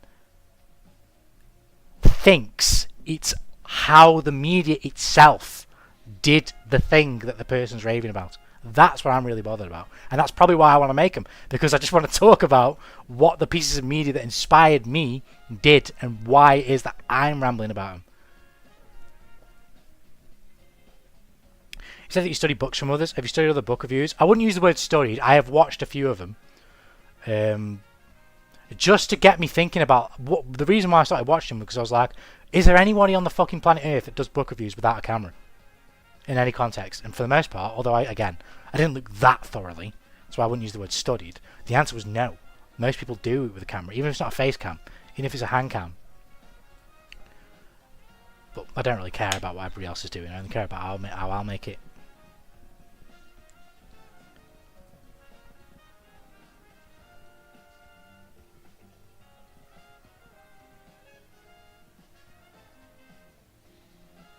But I think I've got a good enough understanding of writing and an interesting enough perspective about writing to be able to say things of which can convey the efficacy of the prose in a book, that for whatever it conveys, or however well or poorly.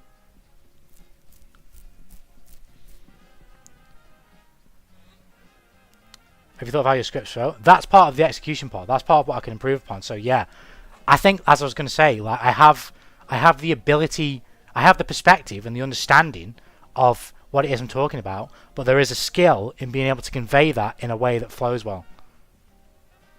And that's only something I can improve at over time. Have you thought what's the point of the video? What's your point of the DNF duel video? I watched your DNF duel video and it's so stiff. Oh, it's going to be. It's the first ever video I've ever made of that kind. Like, that's ever. Almost anyone is going to try their hand at something for the first time and it's going to get fucked. It's just how it is. That's just what it's like. That's the point. But in retrospect, the DNF duel video will be the best video of them all, because the DNF duel video is what started. It was the first step. So however many steps I take in the future, the only reason why I've got there is because DNF duel made me take the first one. And that's the beauty of it. That's the beauty of your first failure. It is the beginning of the journey.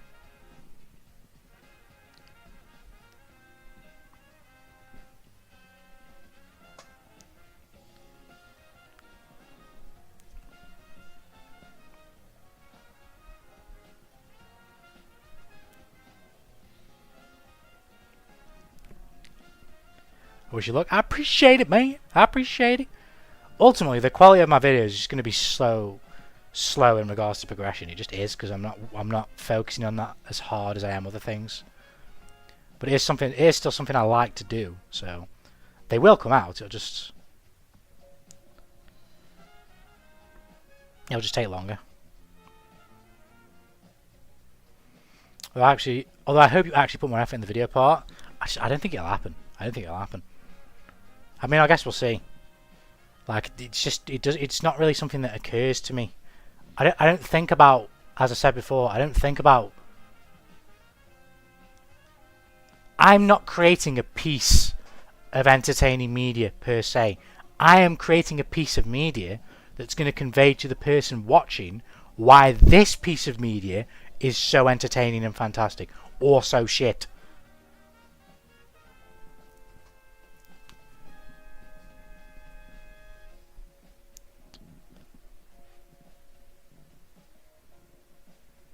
I could make my video more humorous or funny, and maybe something really shit would draw that out of me. Like, I don't know. My Hero is like a really fun example where maybe when I write that, some of the things that are so bad piss me off, and the way in which I edit the video represents that, and that is viewed as entertaining.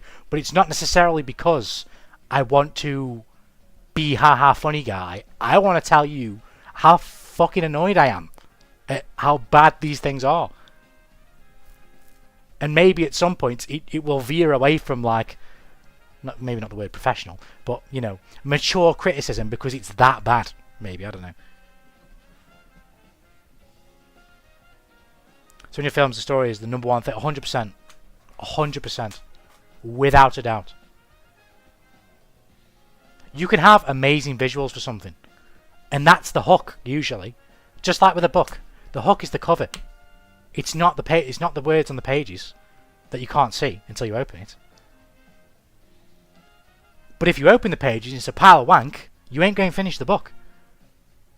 So although you could say the cover is important, and it most certainly is, it's not the most important thing. It's just not. If you just want people to pick it up and open it and not finish it, but just say, well, they opened it though, alright then, fair enough. But I couldn't. In that example, if I was a person who did give a shit about that, I wouldn't give a shit about people opening it. I'd give a shit about people finishing, not opening it. Have you considered about the entertaining factor? What, about films? Or in my stories or whatever? What was your number one for games? Story or something else? Story, 100%. Gameplay is important, but I can have shit gameplay and a great story. But if you have a shit story, fighting games are the perfect example. It is the type of gameplay that I like the most. But aside from Tekken 8, and even that one was an incredibly basic story that really wasn't that good. It's just the presentation was good. You couldn't make me play a fighting game story mode with a gun to my head. Like, I'm just done. I'm not playing them anymore. I'm not fucking playing the next MK story mode. I'm not watching the next Guilty Gear story mode. I didn't even fucking watch the one on this one. I'm not playing the next Street Fighter single player. I'm just not doing it. I'm not wasting my time. Tekken 9 will get a chance, but wouldn't your own videos be like that? If your videos are unenjoyable to watch, then wouldn't most drop them? But the parallel to the example that you gave, well, the example that I was talking about, sorry, with the books and the covers and the words in the middle, if would be the thumbnail being amazing but the video's shit. But unenjoyable is subjective. But I don't necessarily give a shit about, like, some people's perspective of what's enjoyable. What I give a shit about is my perspective of what the video should be, and if people find that enjoyable, then that's cool. But if they don't, I don't care. I don't care. I'm making I'm doing the magic, and the trick isn't something that I'm doing for other people. I'm doing it for me.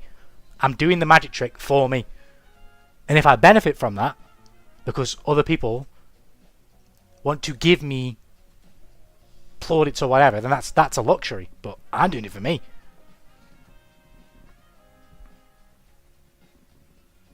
And there's definitely an enjoyable video. That's pretty objective at this point. I don't think it is, though. Like, it's just not. Because somebody might say, fucking Drake farting on the mic in 4K is an enjoyable video. You can draw objective lines as towards what can make an enjoyable video, but even they aren't set in stone necessarily. You'd have to refine the word enjoyable more, or define the word enjoyable more, should I say, sorry. But even then, even if you did though, like, it still doesn't necessarily change my perspective. My perspective is I make things for me. Oh, well, enjoyable is the wrong word. Watch Hour Definitive is better. But that's what I'm saying. I couldn't give a toss about all those statistics. I just couldn't. If you rely on those things I was talking about this with the inspiration in wells. If you rely on other people to fill your well, you will be fucked in the long term if you can't fill it yourself. You'll be fucked. Because eventually, you're going to do something, because all people make mistakes and all people miss the mark. You're going to do something that doesn't hit the mark. And you ain't just going to get, oh, that was unfortunate, mate, go on, good luck for the next one. You're going to get, you're washed, kill yourself, you were never good at this in the first place, fuck off, that's what you're going to get. And then if you're relying on the outside perspective, you're just going tumble. You're going crumble. The outside perspective is the luxury. It's a blessing. It's far beyond whatever. Honestly, I do feel like fighting game stories have so much wasted potential. You have all these unique characters and potential plots, and the story is so basic, like there's a new tournament. Isn't like we've seen that before? That's exactly what I'm talking about, Ninja. Exactly. Fighting games have amazing lore. They have shit stories. Because to me, at least, a story has to be presented in a certain way with a certain level of quality. Otherwise, it can easily become boring. Now, that doesn't necessarily make it the ironclad truth. That's just my perspective on storytelling. Within the confines of whatever thing, right? So if you have a video game, you have a visual media, you need to use the visual media to tell the story in a compelling way within the confines of the visual media. And fighting games just don't do that. Aside from Tekken 8, which fucking did do that. But the actual writing of the story was as generic as it gets, which is fine. That's totally fine. And the reason Tekken 8 does exactly what I've spoke about with writing so many times. It's not about being original. It's about taking something and executing upon it properly and well. That's what Tekken 8 did. It took a completely unoriginal story arc and showed it to you in the most bombastic, over-the-top way possible, and that's why it was sick.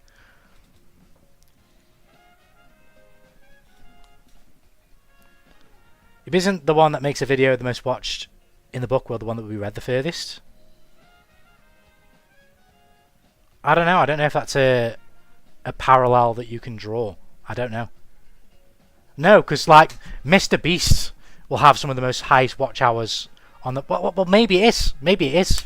But I guess it depends on why people are reading at that point. Because Mr. Beast has got like insane watch hours. But I refuse to believe that I refuse to not believe that the vast majority of people that consume Mr. Beast's content aren't just NPCs. Because you just are. It's the most brainless. It's like people who watch reality TV. It's like if you enjoy reality TV, fine, whatever. But it's manufactured drama. It's just like the most waste of time content you could possibly consume, in my opinion. It just is. I don't know. Maybe that's just me being spiteful. But even then, it's like fucking Rent a Girlfriend that so many people shit on. This manga. It's got like 10 million copies, I think, in circulation. It's impossible to objectively say whether that manga is good or not. You can say, well, one thing you can say is that, or some things you can say is that objectively, some of the art is pretty good.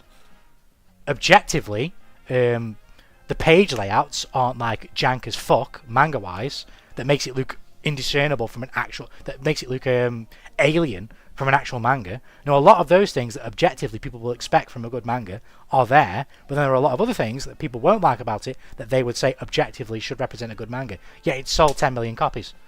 Does that make it good? It depends on who you ask.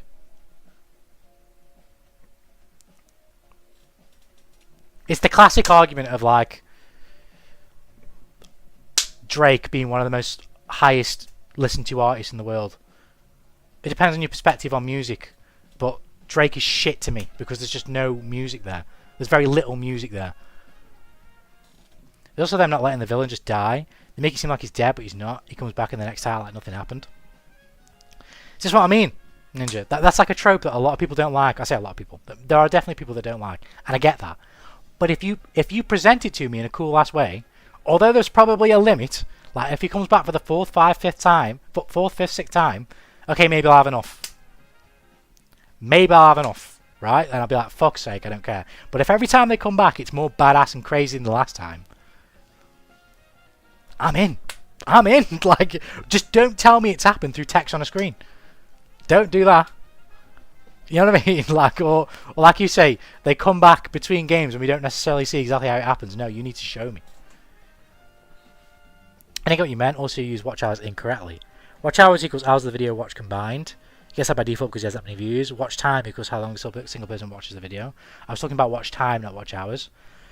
Regardless, my point is the same. Like, the people watching Mr. Beast, I would, again, it's a completely impossible thing to verify, but I would guarantee you the vast majority of people watching Mr. Beast's content do not necessarily give that much of a shit about storytelling as a medium across the board. They are quite happy and fine with basically anything, which is completely fine. It's completely fine.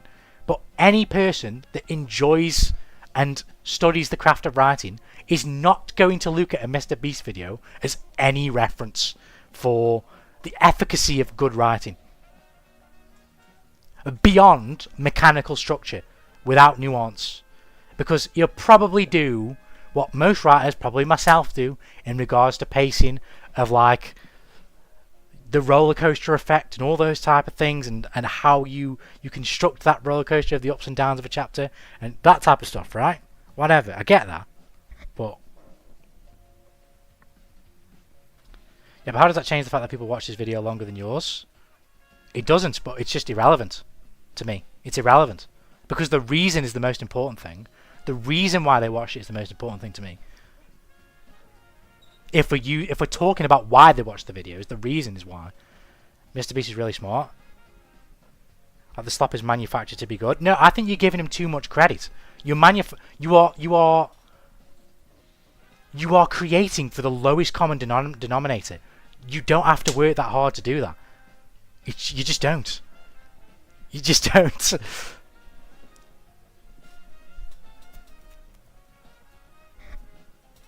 Like, any other person could be Mr. Beast. They might not be as big as Mr. Beast, but any person could replace Mr. Beast. People will latch onto what they latch onto, and they will move on, and they will move on, and they will move on. That's just how it is. Read the document? No, you're just wrong on this one. Nah, I would rather die than accept in any context that anything that Mr. Beast has ever made is actually good by what I define as good. If you want to talk about business good, or this good, or that good, I'm all good. You can, I don't mind. But for actual, like, what I would view as substance in writing, no chance. Like, not a chance. No chance. Fucking manufactured drama when they're in a fucking cube doing a little game. No. Like, just no. No. Just no, no, no, no, no. No. No. No.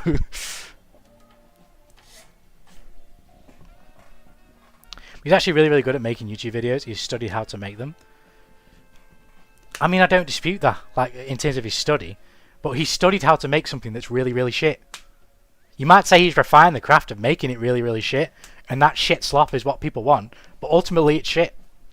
Ultimately, it's just soulless shit. Like, that's all it'll ever be.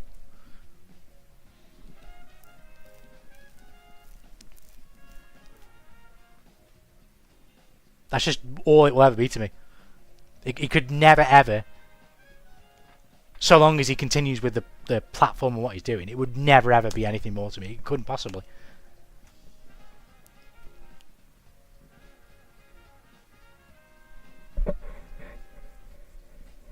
Creativity is diverse, and the way to perform the magic of creativity happens in many, many different ways. And even though it might be magic that I would shun or don't give a fuck about, at the end of the day, it's still magic. But I could, like, for example, in just terms of, like, creative minds, I couldn't for a fucking second put, like, Mr. Beast in any category anywhere near someone like George R.R. Martin.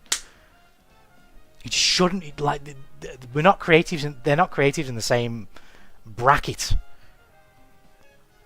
Like, even the word magic, like, Martin makes magic, Mr. Beast makes slop. You could say that they're both magic, but I just don't want to put them that way. I strongly recommend you read the doc to see how actually adept he is. The man is smart, really smart. I don't dispute whether he's smart. He's just putting his smarts towards making something shit. So the smarts just mean nothing to me. Like, if he was so smart and so possibly creative as a result of that intelligence, Why not actually make something that isn't just fucking manufactured slop? By the way, the villain should come back depends on the lore of the game. You can have a villain whose name is just a title, so in the next installation it could be his heir or something. Yeah, possibly. I see what you mean. Some games it's more appropriate, I guess. But some games just not really. It's pretty smart to make money. The end goal is money. In that context, yeah. But as I've been over many a time, I couldn't give a shit about that. I couldn't give a shit about how smart someone is making money. I couldn't care less. Well done. He is one of however many billion people that are going to exist that are going to do the same thing. Just as I am one of however many billion people that probably have thought the same way that I do. But I just value the path that I'm walking on way more than that type of thing. I don't necessarily begrudge anyone for doing it, but in analysing the thing of which you make, I can call it shit or whatever. It's like I don't begrudge fucking Playboy Carti for making the pish that he makes, because at the end of the day, he can support his family, and that's an amazing thing. Although he isn't there for his fucking son, it seems. But that's neither here nor there. You can support your family and friends with the money that you make off doing the pish that he makes. Fair enough, that's awesome. But when we're talking about what you make, it's shit. But that's fine. He makes type of videos because he wants to be the best. And well, there he is, the best YouTuber in the world.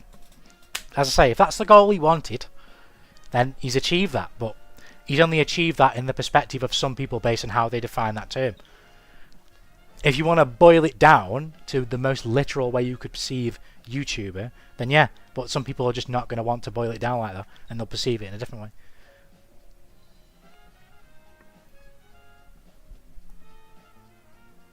Which is the beauty of subjectivity, I guess.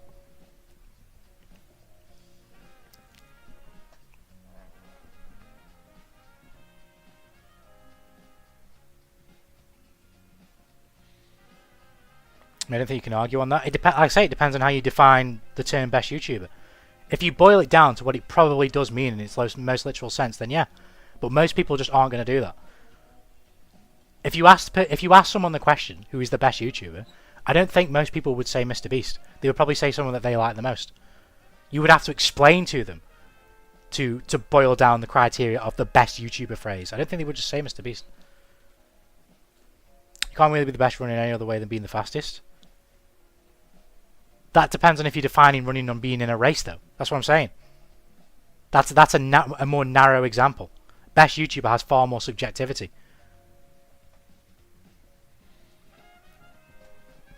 People would naturally perceive that with more wider perspectives. I don't think most people would perceive the phrase best YouTuber as the YouTuber with the most subscribers. That's what I mean. The definition of being the best YouTuber is the number one. As I say, I'm not disputing that.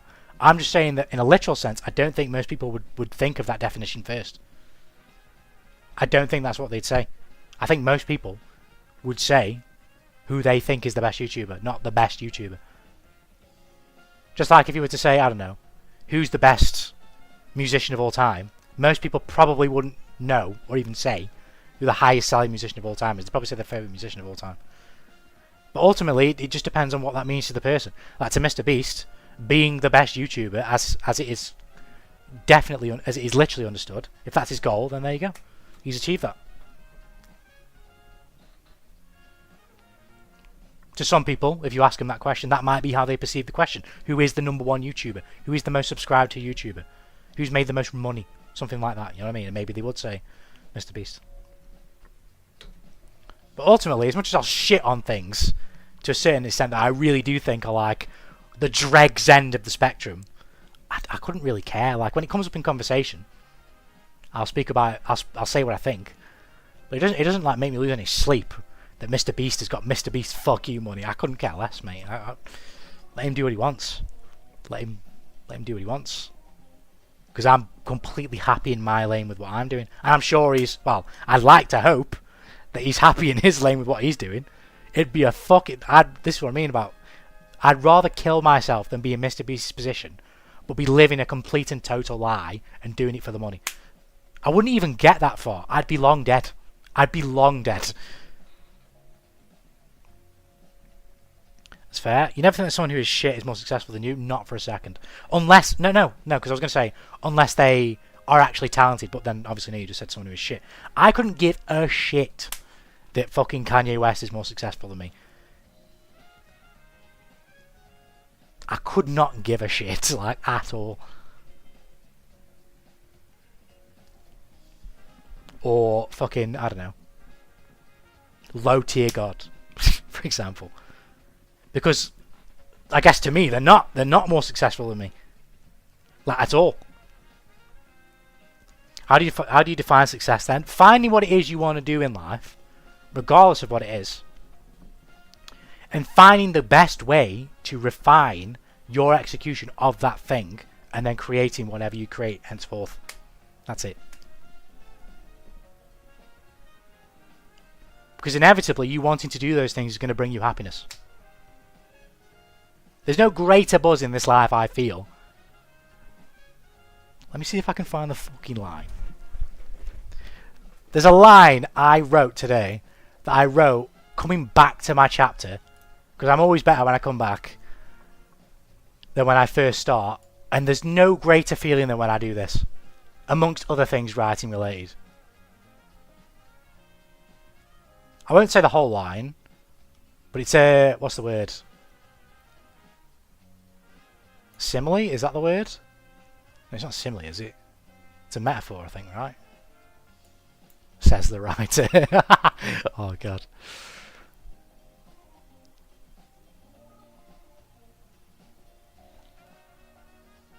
I can't find it, but I remember it mostly. Right, basically, I had a character that was, like, screaming, right? Or sort of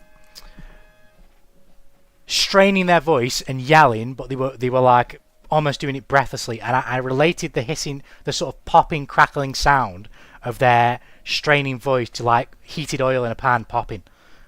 When I wrote that, because that wasn't there at first, I was like, fucking cooking. That was the... Yes, we're cooking. We are cooking. Literally, we're cooking. It was wonderful. Nothing that... I've fucking got a massive smile on my face right now, because that's what fucking gets me going. Everything that you write will never go anywhere. I don't really care. That's a luxury.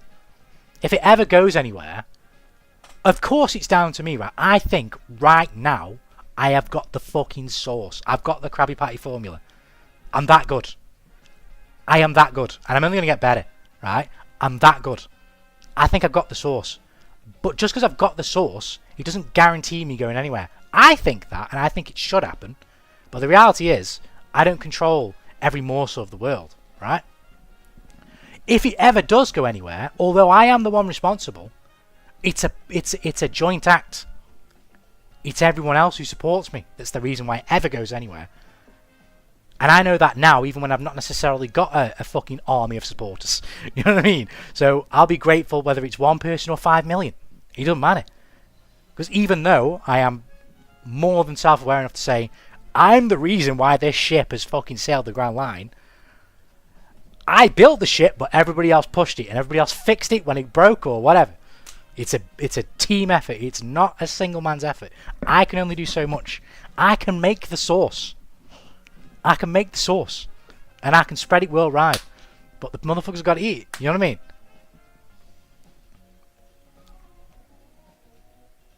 Do you think someone will tear you down? Like everyone else says that you're just garbage.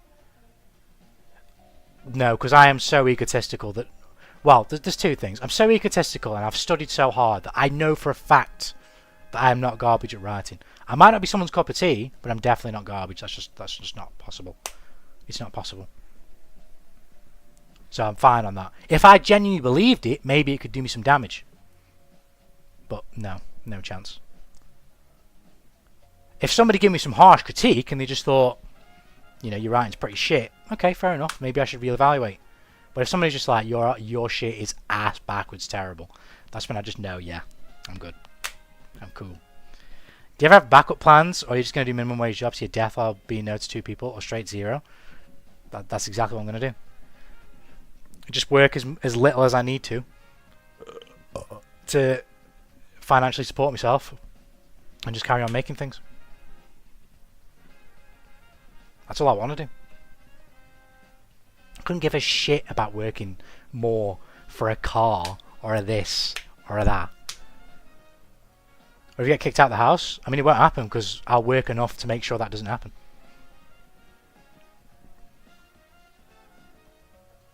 And we own this house, so that wouldn't happen. But in terms of bills and whatnot, I would work enough to pay for what I would need. And anyone else who lives for me needs. If that unfortunately results in me working like a 5-day-a-week job, I'm going to have to just fucking knuckle up and get on with it. But if I don't have to do that, I won't do that. It's not realistic though. I don't really care. Like, when I come across a problem, then I'll just have to face it. But until then, I'm not bothered. I'm not remotely worried.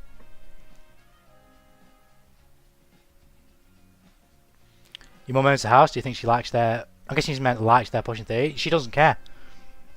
My mum's okay with me doing whatever I want, so long as I pay my way in the house. She might be confused, as many a time my parents have been, as to my pathway, but I couldn't care less. Like, I'm a selfish person in that regard. I've realised in my life, in my very fucked up life, what the fuck it is that gets me up in the morning. I could not care about anything else. I just couldn't. I couldn't care about anybody else's perspectives about what it is I'm doing or how it looks.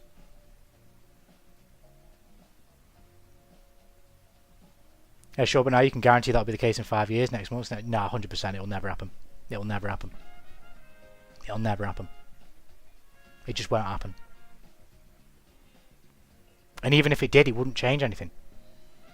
Like, I'm just going to do exactly what I said I would do. Do what I need to do, as minimalistic as possible, to have more time to write. That's just what I would do. But I don't worry about that. I worry about what the fuck am I going to do?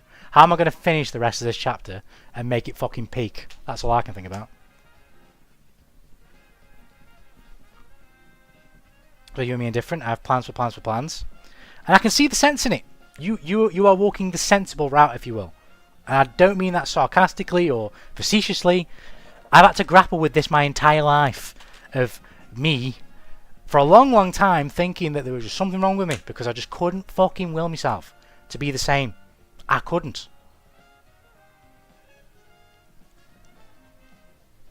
But I just can't. And I never will. I never will. It will never change. Never change.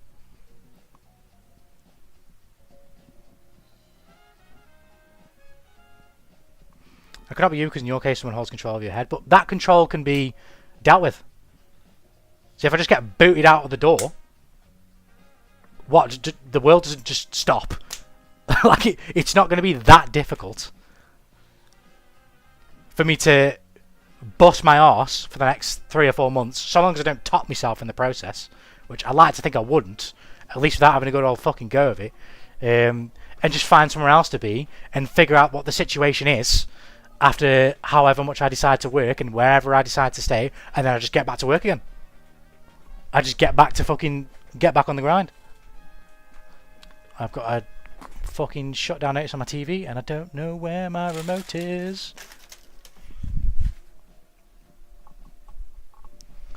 Yeah, sure. What are you going to do after that? You're out the door and already have a plan for that. The plan though, like, you could be more specific and be more prepared, but ultimately it's pretty obvious. You're going to find somewhere to work and you're going to find somewhere to stay. It's as simple as that. I couldn't give a shit where it is. I couldn't give a shit where I work. In that situation. Now maybe those circumstances cause me to top myself. It's possible. I don't know. But I don't really care about that until that happens. For now I care about making peak. I need to make peak.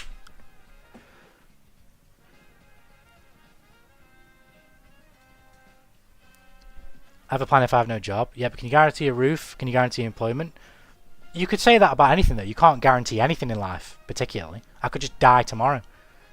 But I'd much rather have my stomach oozing because I've been ripped open by a shape-shifting lizard, thinking, well, I gave my last chapter my fucking best shot. So if somebody stumbles upon it, they're going to see some fucking peak. Then, oh shit, now I won't get to move out. Or whatever. Like, any of those things. I couldn't possibly care less about any of that stuff. I don't like uncertainty, which I can totally empathise with. at a certain stage in my life, but at some point you realise that there are things that you can't control and there's nothing you can do about them. The only thing you can do about them is tackle them when they actually happen. Yes, you can prepare for them at the same time, and maybe the way in which you tackle them makes those things that end up happening a lot easier. But you're still going to have to deal with them, regardless. So long as you're aware of what those things are, and what you may have to do to deal with them, who gives a fuck what the concrete plans are? Just figure it out along the way.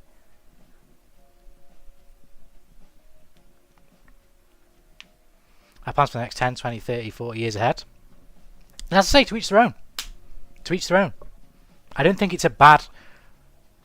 It would depend on how specifically you detailed it.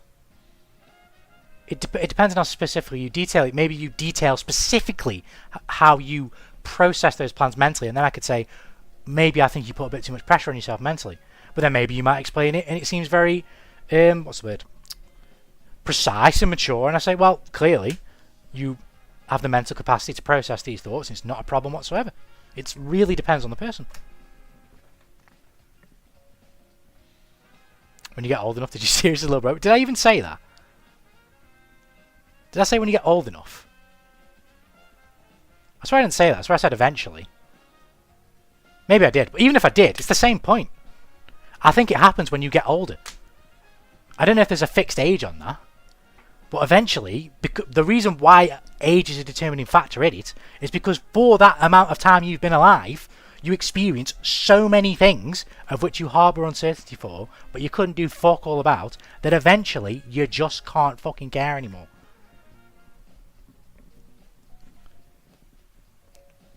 Well, you're 2 years older than me, but experience doesn't necessarily, what's the word? Account for age. Stop acting like I'm 16. I don't think that's what happened remotely. That's not what happened there remotely. My point isn't about your age, it's about age for people. Age for people, eventually, as you've been older, regardless of where you get there, you experience so many things that are like, I couldn't do shit about this, couldn't do shit about that. Eventually, you lose the capacity for fucking caring. At least beforehand. No, don't worry. I caught the sarcasm. I was just saying. Like, that's why I say I don't think there's an age on it. If you get what I mean. It's just as you have lived for a long time, you have experienced these things of which you get anxious about so many times. Do you get what I mean? That eventually it becomes like, well, I fucking know it's coming, so I'll just deal with it when it's there. And maybe some people don't necessarily lose the feeling of the anxiousness, and that's fair enough as well. It's normal. You know what I mean? But me personally, and I do think, as I say, I would assume, though I could absolutely be wrong, that it is something that happens based on that repeated experience, because you just get, maybe not numb to it, but you're aware to the fact that most uncertain things, I would say, aren't usually that drastic in their consequence. There are some uncertain things that are that drastic in their consequence, but I don't think they're as common as the uncertainties that you'll face that don't end up being so bad. Do you get what I mean?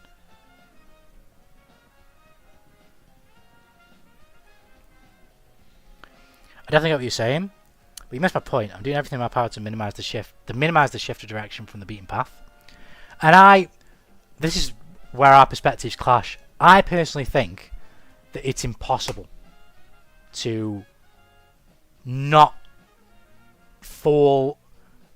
sink or to shatter entirely, or nigh on entirely, I guess, depending on how you want to define that, in life at least once. It's impossible. Because life is a bitch, as the phrase goes, and at some point something's going to happen, at least once, that's going to shatter you. That's just how it works. It's just life. Be it the death of your parents, or a friend, or being homeless, or this, or that, or whatever.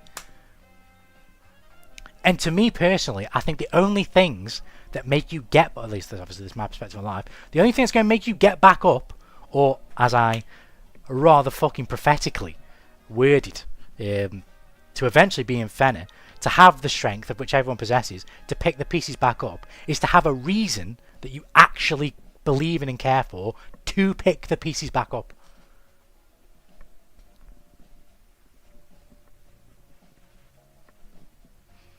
Sure, I cannot guarantee that I won't get hit by a meteorite, but I can guarantee that I have retirement savings. I'm interested that the government bails me out when I turn 60. See, I get what you mean with that. Again, that's a sensible thing to say. I can't even think about my relationship with the government as I age and finances as I grow old and frail. All I can think about is maybe one day it does get too much because I'm too old. I can't fucking work to support myself. So at that point in my life, I'll finally turn to alcohol and go, right then, which one's taking me out? Because I'm going out on my terms. I'm good. I'm finished. I've played this game and I've achieved everything I wanted to achieve. Or maybe I haven't, but I've done quite a fucking lot. I'm ready to go to the next stage now. Let me find the cunt who put me here so I can rip him and say you're a wanker because you made me get old and you made me get frail and I couldn't carry on doing what I was doing the way that I wanted to do it. And fuck him. I don't know. You know what I mean?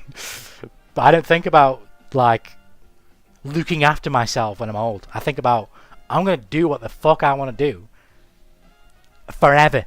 And when it becomes a literal... And when my physical state becomes a literal obstruction to doing that, well, I guess I'll just fucking swim with the fishes then. I'm good. I'm done. I'm alright. I'm finished. I'm alright. I'm minimising the risk of not having money when I'm 60. So basically I'm rigging the odds in my life to my best ability. I see the sense in that, as I say. I do. My dad is somewhat similarly geared. Not exactly the same, I don't think. He's somewhat similarly geared to that. Whenever I talk to him about writing a what, he brings a lot of similar points up than what you're making about, like, where it's going or how I promote it or things like that.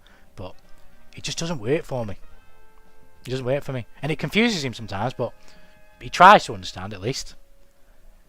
But yeah, it just doesn't work for me.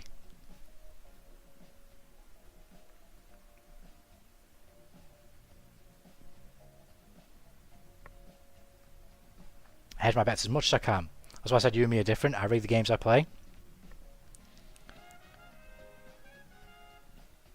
I guess I say my end of that is I just play because I believe I'll win anyway. That's what I am. I'll play because I'll win. I'll play and I don't care about the rules. I don't care about who's playing against me. I don't care about anything. I'm gonna win. It's just as simple as that. That's the way I see it.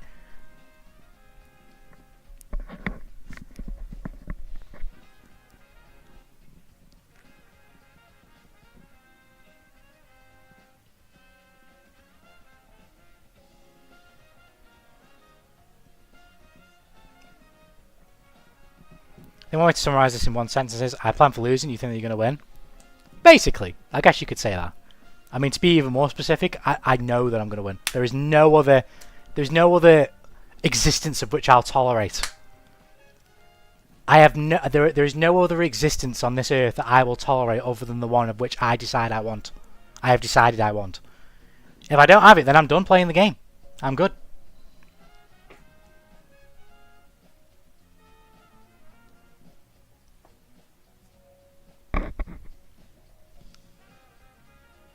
I'll shoot my spirit off into the next realm and go punch the fucker who put me here in the face. And then find out what else I want to do.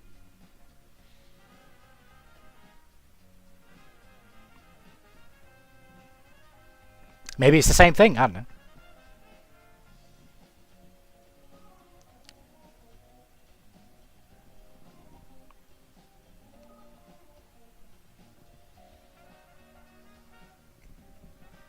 I have plans for if I'm the only one left to support me.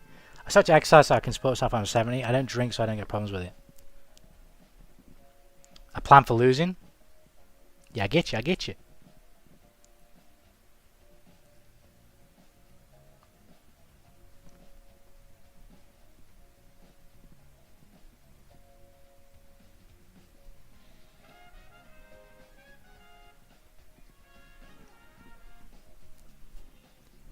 I get you.